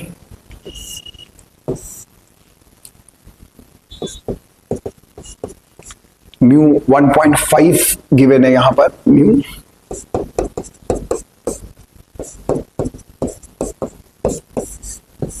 तो जो मिनिमम थिकनेस है that's required for maxima replaced by the maxima, तो वो वैल्यू है 2 लैम्डा के इक्वल। ये राइट आंसर है। चलते हैं अगले सवाल की तरफ, नेक्स्ट क्वेश्चन की तरफ हम लोग स्विच करते हैं। अगला सवाल है तो पीएन जंक्शन डायोड का सवाल, लेकिन अगर इस सवाल को आप ध्यान से पढ़ेंगे तो एक तरीके का ये नॉर्मल वर्क एनर्जी या इलेक्ट्रोस्टैटिक से रिलेटेड एक छोटी सी कंडीशन की, एक इलेक्ट्रॉन है जिसका कि स्पीड 10 की पावर 5 × 5 है, पीएन जंक्शन को अप्रोच करा फ्रॉम एन साइड, ऐसा ये इलेक्ट्रिक फील्ड है और यहां से इलेक्ट्रॉन ने अप्रोच करा एन साइड से एक स्पीड v1 से, और एज्यूमिंग द बैरियर पोटेंशियल भी 0.5 वोल्ट, जो कि इलेक्ट्रॉन के लिए तो पूरी तरह से एक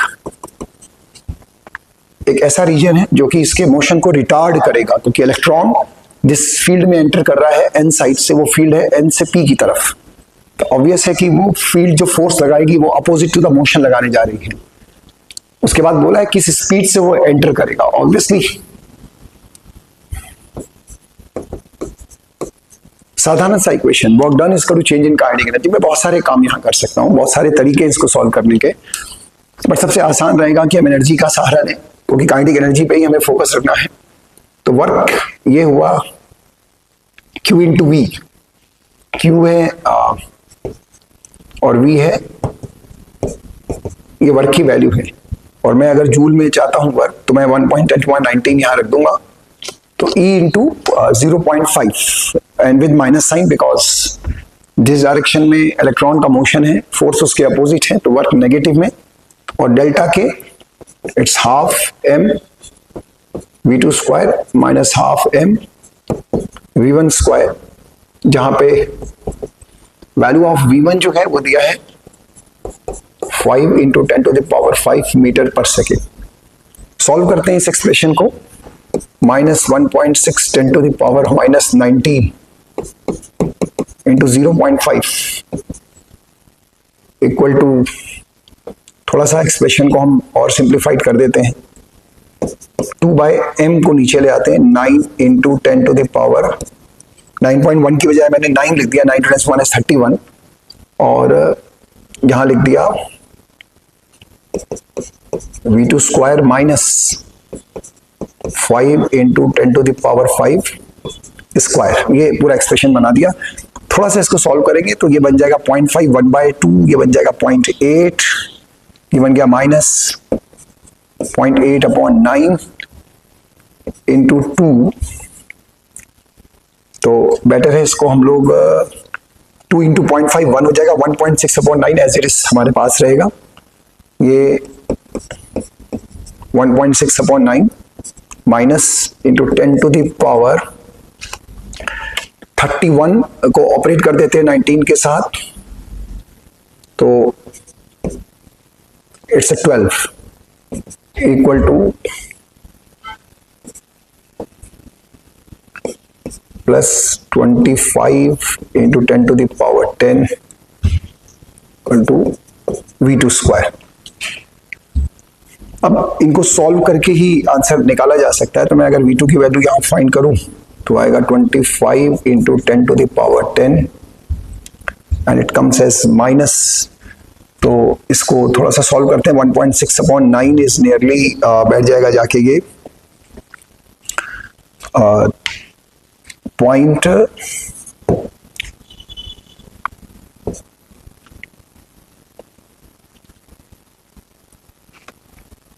917 और into 10⁻12 and it comes with a square root. Calculation देखो एक इंपॉर्टेंट पार्ट है, 17 10⁻10 हो जाएगा ये, और 25 - 17 अप्रोक्सीमेटली ये जाके बैठेगा 8 √8 × 10⁵, √8 लगभग 2√2 1.4 2.8 10⁵ के आसपास का ऑप्शन बैठेगा, ऑप्शन नंबर 2। तो हम लगभग राइट आंसर तक पहुंच जाएंगे अप्रोक्सीमेट करके भी, बट कैलकुलेशन का देखो अपना रोल है, ठीक है, ये फॉर्मूला तो लगा ही, ये अप्रोच तो अपनी जगह इंपॉर्टेंट है, but calculation is equally important. तो right answer will be the second one, second इसका राइट आंसर है। 33 नंबर क्वेश्चन, ये लॉजिक गेट का एक सवाल है जिसमें नॉट, एंड और तमाम गेट लगे हैं। तो जैसा कि हम बात कर रहे थे बूलियन एक्सप्रेशंस, जैसे पीछे हमने इसको सॉल्व करा, तो देखते हैं उस चीज को यहां भी हम इस्तेमाल करने की कोशिश करेंगे। तो ए यहां से एंटर करा और नॉट गेट से निकला, तो इसका इनवर्स यहां एंटर करा, ए इनवर्स या ए कॉम्प्लीमेंट, यहां से बी, ये यहां से ए गया, यहां से बी। चूंकि ये एंड गेट है तो ए एंड बी आउटपुट में आया, और ये A inverse and B output में आया, और ये गए और में। तो अब इसका आउटपुट मैं फाइनली यहां लिखता हूं कि E की वैल्यू क्या है। E की वैल्यू है A and B।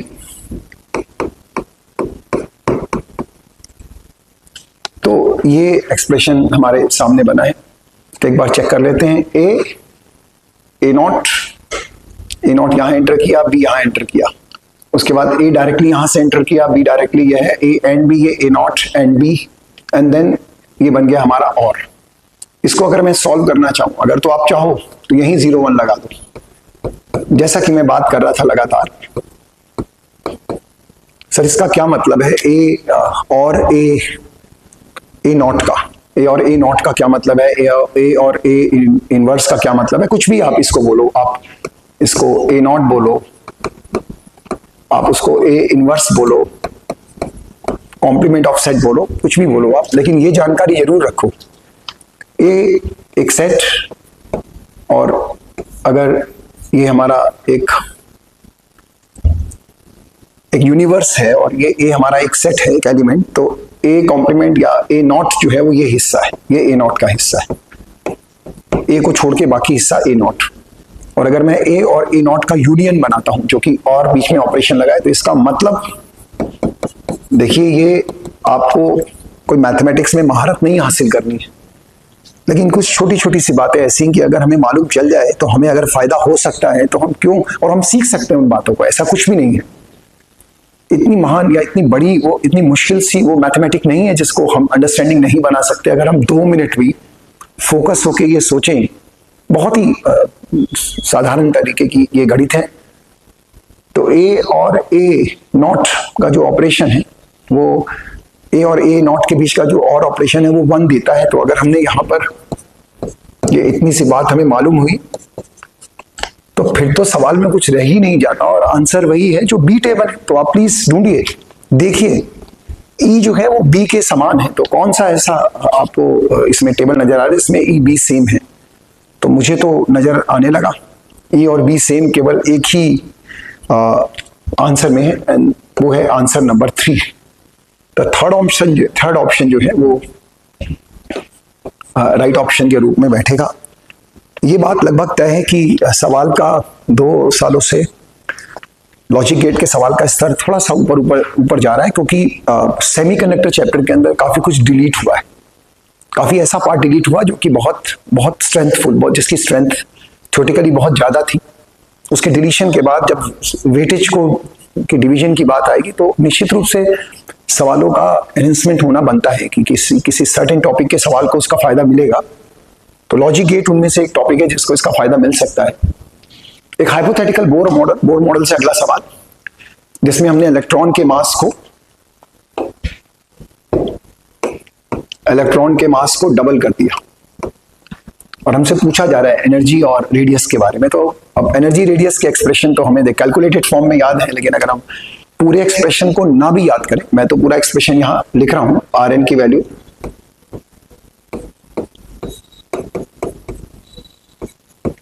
N square S square upon pi M Z square, और ई का value M Z square E की power 4 upon 8 N square S square epsilon naught square with minus sign. ये initial energy मत याद करिए, आप अपनी वही पुरानी एनर्जी याद रखिए जो आपको याद है। कोई इंकार नहीं इससे, और ना ही आपको कुछ मना किया गया है कि उन फॉर्मूलाज में किसी तरह की कोई दिक्कत है। एकदम परफेक्ट फॉर्मूलाज हैं और बढ़िया काम बनाएंगे आपका। लेकिन इतना जरूर याद रखिए कि रेडियस, वेलोसिटी और एनर्जी में मास कहाँ है, कम से कम प्रोपोर्शनलिटी तो बनी रहे। तो जैसे यहां पर मास ये इनवर्सली प्रोपोर्शनल है, रेडियस इनवर्सली प्रोपोर्शनल है मास के, और वहां एनर्जी में मास के डायरेक्टली प्रोपोर्शनल, और v जो है वो मास से इंडिपेंडेंट है, स्पीड। क्वेश्चन का पार्ट नहीं है, बट मैंने ये ऐड ऑन कर दिया जिससे पूरा सेट ऑफ वैल्यूज आपके पास आ जाए। तो जब आपने मास को यहां डबल करा तो रेडियस तो हो जाएगा हाफ, मास डबल होने से रेडियस तो हो जाएगा हाफ और एनर्जी हो जाएगी डबल। जिस तरह की डिपेंडेंस है तो देखते हैं भाई, रेडियस हो जाएगा हाफ, एनर्जी हो जाएगी डबल, और एनर्जी पूछी है फर्स्ट ऑर्बिट का, तो रेडियस फर्स्ट ऑर्बिट का दिया था a0, तो वो a0/2 हो गया। ये दो ऑप्शन नजर आ रहे हैं, पहला और तीसरा। एनर्जी हो जाएगी डबल, एनर्जी फर्स्ट ऑर्बिट की, ध्यान से पढ़िए, फर्स्ट ऑर्बिट, एक्साइटेड स्टेट नहीं, फर्स्ट ऑर्बिट की, राइट। तो फर्स्ट ऑर्बिट की एनर्जी -13.6 है और वो हो जाएगी डबल, तो -27.2। तो पहला ऑप्शन यहाँ पे राइट ऑप्शन के रूप में नजर आएगा। नो नेक्स्ट क्वेश्चन पे चलते हैं, 35 नंबर सवाल।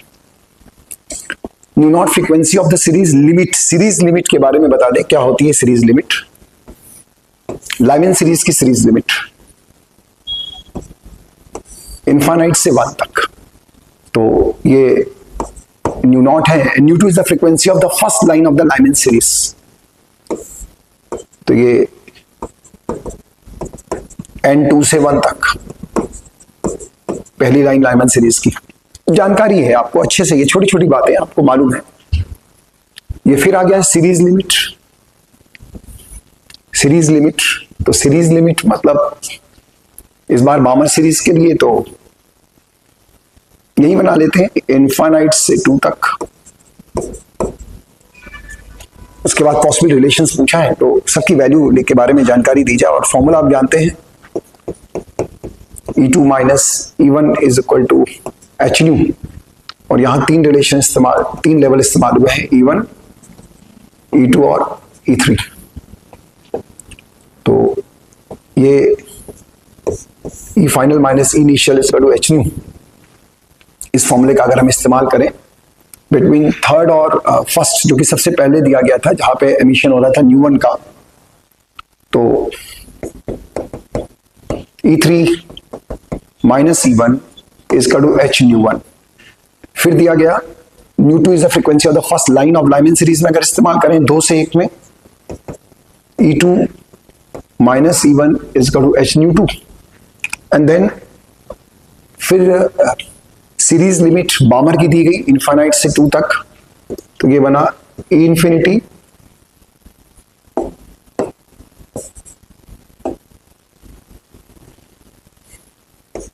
इसको E3 की बजाय अगर हम E इंफिनिटी देखें तो ज्यादा बेहतर रहेगा।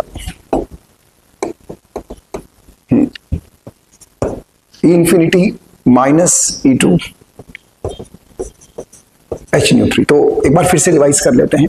पहली जो न्यू1 फ्रीक्वेंसी दिया गया था वो सीरीज लिमिट था लाइमन का, इनफाइनाइट से 1 तक। उसके बाद दूसरा बामर का जो कि 2 से 1 तक, उसकी frequency of the first line of the Lyman series का दूसरा हमें दिया गया था, पहली लाइन लाइमन सीरीज की 2 से 1 तक। उसके बाद सीरीज लिमिट दी गई थी बामर के लिए इनफाइनाइट से 2 तक। तो ये 3 हमारे पास रिलेशन है, इनको मैं सॉल्व करूं अगर फॉर डिजायर्ड रिजल्ट कि न्यू1 न्यू2 न्यू3 का मुझे रिलेशन चाहिए, तो मैं सीधे तौर पे मुझे नजर आता है कि मैं अगर फर्स्ट और सेकंड को, पहला और दूसरा रिलेशन जो है इसको अगर मैं माइनस करूं तो वो थर्ड रिलेशन डेवलप हो जाएगा। तो मैं पहला रिलेशन अगर माइनस करता हूं, पहला और दूसरा रिलेशन,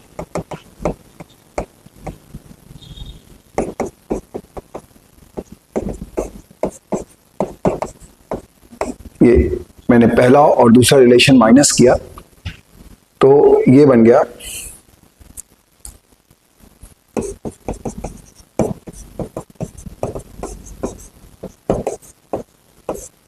उसके बाद ये इनफाइनाइट माइनस E2, इसका वैल्यू है एच न्यू3।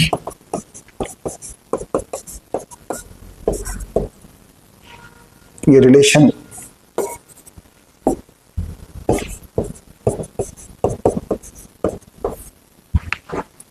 तो ये 3 लेवल का कंडीशन था, एक इनफाइनाइट, एक सेकंड और एक फर्स्ट। इन 3 लेवल के बीच में फॉर्मूला केवल एक काम किया, upper level minus lower level is equal to H new.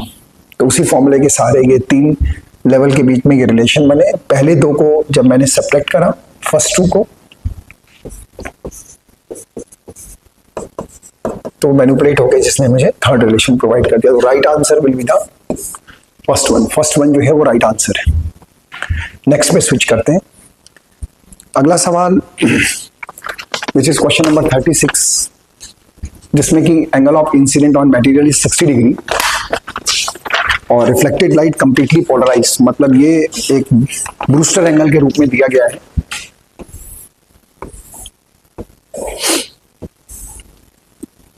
Incident जो है वो 60 डिग्री है, तो reflected light is completely polarized, ये पूरी तरह से polarized light.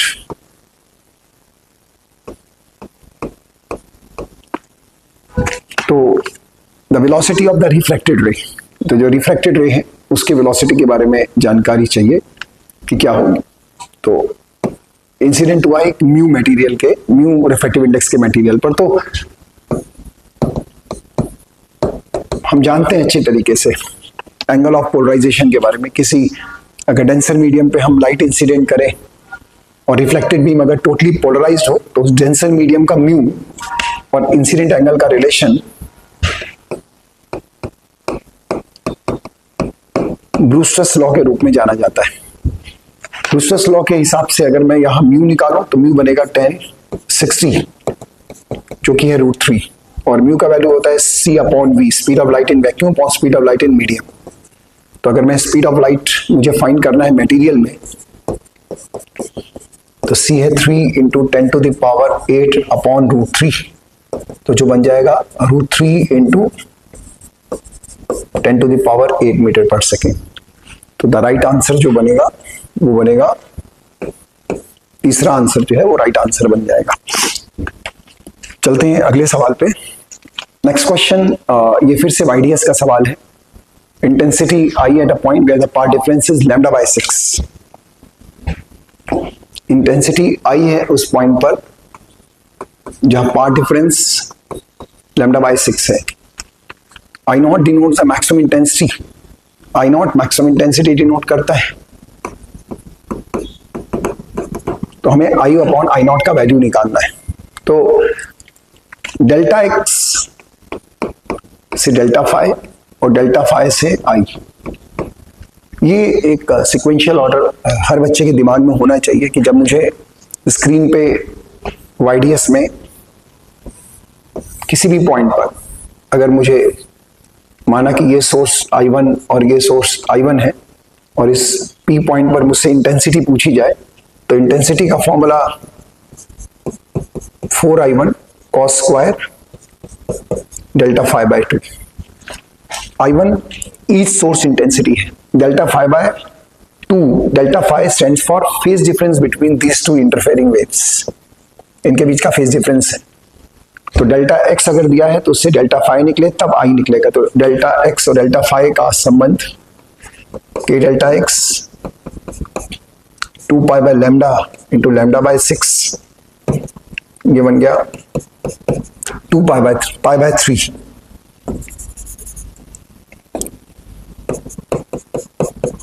π/3।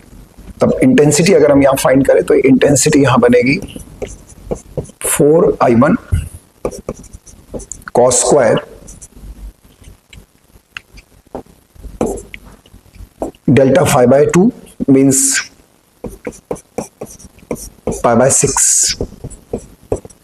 Now I naught maximum intensity दी है और मैक्सिमम इंटेंसिटी की वैल्यू होती है 4 टाइम्स ईच सोर्स इंटेंसिटी। तो 4I1 की जगह हम लगा सकते हैं I naught cos π/6 means cos 30 degree, value होती है √3/2।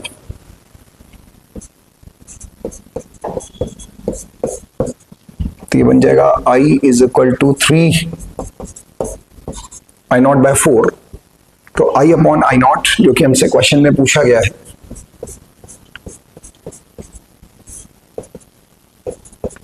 This comes as 3/4। तो जो राइट आंसर है that will be the first one, पहला आंसर जो रहेगा वो राइट आंसर रहेगा। अगले सवाल पे स्विच करते हैं, which is question number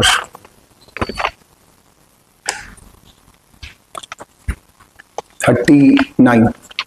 figure shows the energy level of an electron in a certain atom. Which transition shows represents the most important thing that point to be noticed? क्या लिखा है ये? Emission of a photon. Photon emission की बात कर रहा है. Emission और absorption ये absorption को represent कर रहा है. 3 emission को represent कर रहे हैं with the most energy. मैं यहाँ values लिखूं क्योंकि ये एक सर्टेन एटम में है, तो मैं लिख सकता हूँ -13.6 upon Z square, -3.4 upon Z square, -1.5 upon Z square, -0.85 upon Z square.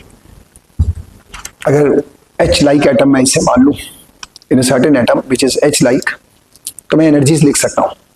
और emission of photon with most energy पूछ रहा है, मैं सीधा माइनस करके देख सकता हूँ कि यहाँ जो एनर्जी का डिफरेंस आएगा -13.6 से -3.4 तक, वो जो एनर्जी का डिफरेंस आएगा, वो एनर्जी का डिफरेंस आएगा -10.2 जेड स्क्वायर ईवी. ये एनर्जी का डिफरेंस है, सॉरी 10.2 जेड स्क्वायर ईवी. इतना डिफरेंस रहेगा एनर्जी का. और अगर मैं 4 से 3 जाऊं तो 0.85 और 1.5 0.7 नियर अबाउट. इसी प्रकार 0.85 से -3.4 2.5 के आसपास या 2.4 के आसपास. 10.2 Z square is the highest emitted energy, जो कि 2 से 1 में संभावित है. 2 से 1 मतलब ये, अगर मैं यहाँ पर करेक्ट आंसर में जाऊँ कि which is the correct answer, तो थर्ड जो ट्रांजिशन दिया हुआ है इस फिगर के अंदर, वो एक सही आंसर बैठेगा. तीसरा जहाँ पे 10.2 जेड स्क्वायर का एमिशन है, तो और ये एक एब्जॉर्प्शन है. बाकी ये 3 एमिशन, और तीनों में एनर्जी लेवल्स की एनर्जीज आपको मालूम है. H लाइक है इसलिए जेड स्क्वायर लिख रहे हैं. अगर आप H भी मान लोगे तो Z1 रख के आप कंपेयर कर सकते हो. So the right answer will be the fourth one. चौथा जो है वो राइट आंसर है. आगे बढ़ते हैं नेक्स्ट क्वेश्चन की तरफ. नेक्स्ट क्वेश्चन ये एक वर्नियर स्केल का सवाल है. तो वर्नियर स्केल के लीस्ट काउंट का पहले तो फॉर्मूला रिवाइज किया जाए.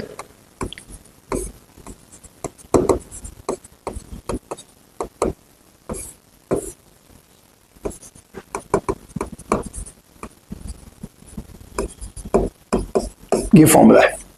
डेल्टा मतलब एमएसडी वीएसडी के बीच का अंतर, जो कि दिया गया है 29 division of the main scale coinciding with the 30 division of vernier scale. तो ये अंतर है एक यहाँ 30 - 29. नंबर ऑफ वीएसडी है 30. एक एमएसडी का साइज मेन स्केल का हाफ अ डिग्री 0.5 डिग्री, तो क्या 1/30 0.5 डिग्री. डिग्री में आंसर है 1 डिग्री, जो कि यहाँ नजर आ नहीं रहा. हाफ डिग्री आंसर आ नहीं रहा क्योंकि 1/30 साथ में ये हाफ डिग्री लिखा है. बाकी दोनों आंसर मिनट में. तो 1 डिग्री 60 मिनट के बराबर है.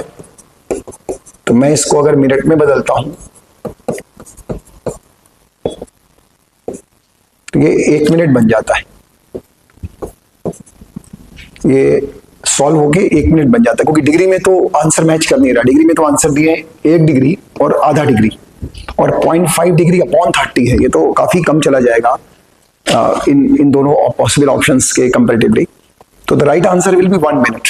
और ये कन्वर्जन 1 डिग्री 60 मिनट के बराबर, जिसका हमने इस्तेमाल किया. क्योंकि बाकी दोनों ऑप्शन मुझे मिनट में नजर आ रहे, तो मैंने मिनट में कन्वर्ट करके देखा, तो पहला आंसर मेरा मैच कर गया. अगले सवाल पे चलते हैं. नेक्स्ट क्वेश्चन ये फोटो इलेक्ट्रिक एमिशन का सवाल, जिसमें कहा गया है कि frequency and intensity of light source are both doubled. Intensity को भी डबल किया और फ्रीक्वेंसी को भी डबल किया. Consider the following statement. The saturation photo current remains almost the same, और maximum kinetic energy of the photo electrons double. दोनों statements के बारे में बात करते हैं. तो पहला स्टेटमेंट, इंटेंसिटी होता क्या है? एन एच न्यू ए इंटू टी. आपने विद सम मीन्स किसी तरीके से आपने इन दोनों फैक्टर्स को डबल करा है. इन दोनों फैक्टर्स को, इसको भी आपने 2i किया है, और न्यू को भी आपने 2 न्यू किया है. और जब आप इंटेंसिटी भी डबल करोगे और फ्रीक्वेंसी भी डबल करोगे, तो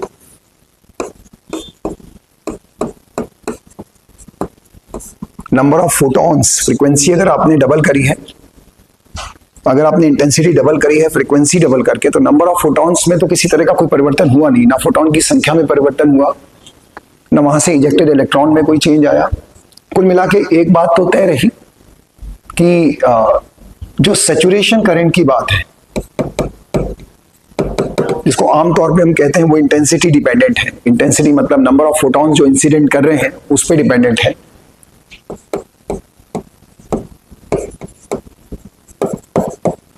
सैचुरेशन करंट में निश्चित रूप से कोई प्रभाव नहीं पड़ेगा, क्योंकि आपने यहां इंटेंसिटी को डबल किया है by doubling the frequency of incident radiation.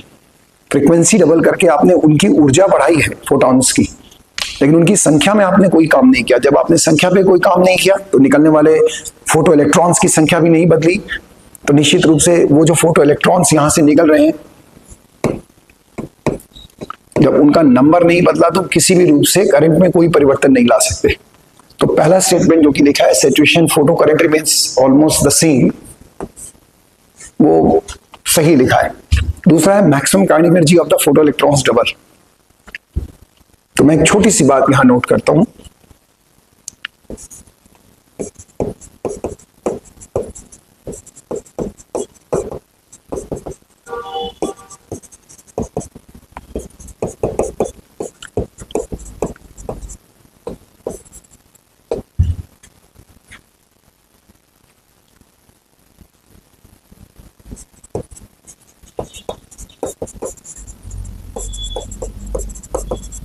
ये स्टेटमेंट कभी आगे किसी सवाल में मौका लगा तो जरूर हम लोग उस सवाल को डिस्कस करेंगे, लेकिन स्टेटमेंट को अच्छे से याद रखिए।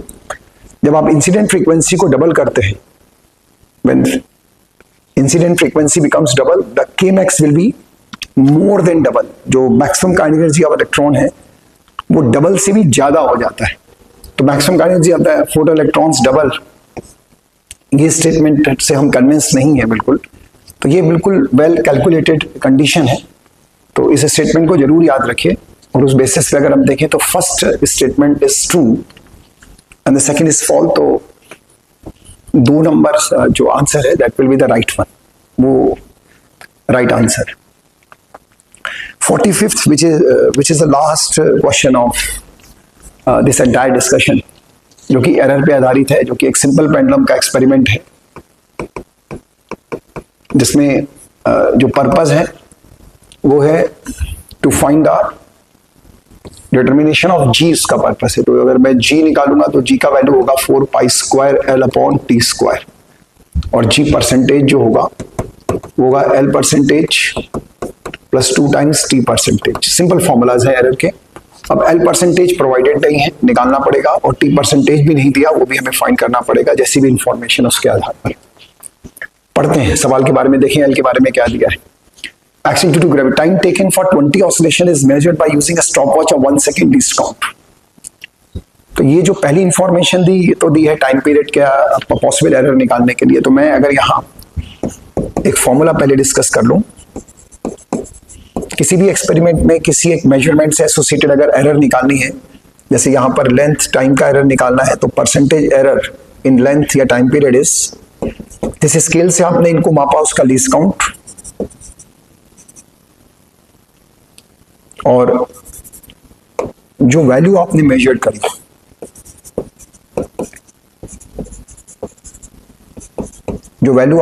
करी उसका मैग्नीट्यूड और इनटू 100। तो अगर मैं यहां पर एल परसेंटेज में लीस्ट काउंट की बात करूं, तो लीस्ट काउंट 1 मिलीमीटर और वैल्यू 55 सेंटीमीटर। तो मैं यहां पर लिखता हूं 0.1 अपॉन 55 इंटू 100, ये है least count upon measured value into 100। उसके बाद अगर मैं टाइम पीरियड में जाऊं तो लीस्ट काउंट स्टॉप वॉच का 1 सेकंड और मेजर टाइम 20 ऑसिलेशंस। तो time taken for 20 oscillation is measured by using a watch of 1 second, और mean value of time taken comes out to be 30 second. 30 second का हमने यहाँ पर time measurement किया, क्योंकि जो लीस्ट काउंट है वो दी गई है 1 सेकंड, और जो टाइम टेकन है, जो 20 ऑसिलेशन का जो टाइम हमने रिकॉर्ड करा वो 30 सेकंड आया इंटू 100। तो ये डेटा तैयार है, इसको हम यहाँ लगाते हैं 0.1 into 100 upon 55 plus 2 time 100 upon 30। थोड़ा सा सॉल्व करते हैं तो ये आ जाएगा 10 upon 55 प्लस ये 20/3। दिस कम्स एज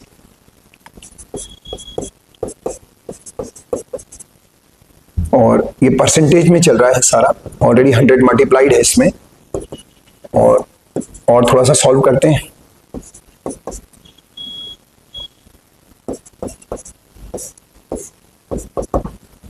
ये बन गया 226 अपॉन 33%, जो कि नियरली अप्रोक्सीमेटली जाके ये बैठेगा।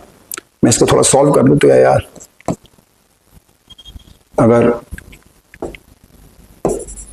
226 अपॉन 33%,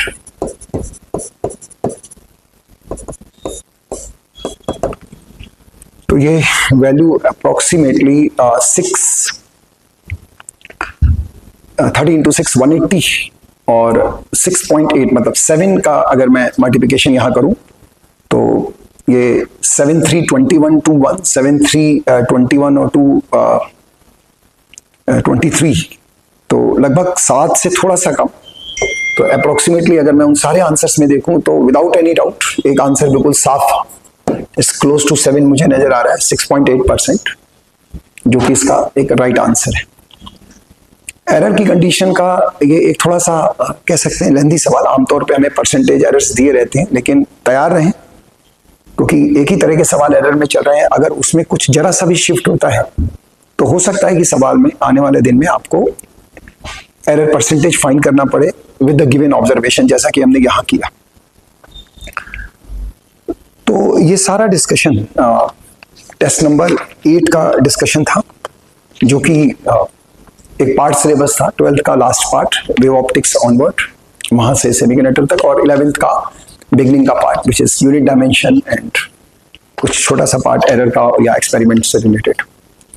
तो जितना भी हिस्सा वेव ऑप्टिक्स ऑनवर्ड था वो सारा, तो जिसमें मॉडर्न फिजिक्स पार्ट भी है, कुछ फॉर्मूलाज भी इंपॉर्टेंट हैं, लेकिन केवल फॉर्मूलाज नहीं, क्वेश्चंस की वैरायटी पूरी तरह से कवर होनी चाहिए। फॉर्मूलाज तो हैं, जैसे एच एटम या एटम में बात करेंगे, डी ब्रोगलीज में बात करेंगे, लिमिटेड फॉर्मूलाज है, लेकिन उनका इस्तेमाल टाइम लिमिट में सही कैलकुलेशन के साथ आंसर निकालना, ये एक बहुत बड़ा काम है जिसकी आपको प्रैक्टिस करनी है।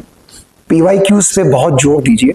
वेव ऑप्टिक्स ऑनवर्ड पीवाईक्यूज को बार बार लगाइए अपने एनसीईआरटी एग्जाम्पलर में, उस ड्वेल नेचर में, या जो फोटो इलेक्ट्रिक वाला पार्ट है या डी ब्रोगली वाला पार्ट है, एटम के जो क्वेश्चंस हैं उनको आप पढ़ सकते हैं। तो वो सभी पार्ट आपकी बहुत मदद करेगा। तो अगले टेस्ट में, जो कि 12th का फुल सिलेबस टेस्ट होगा, फिर कुछ सवालों के साथ आएंगे। And that's all. Thank you and all the best.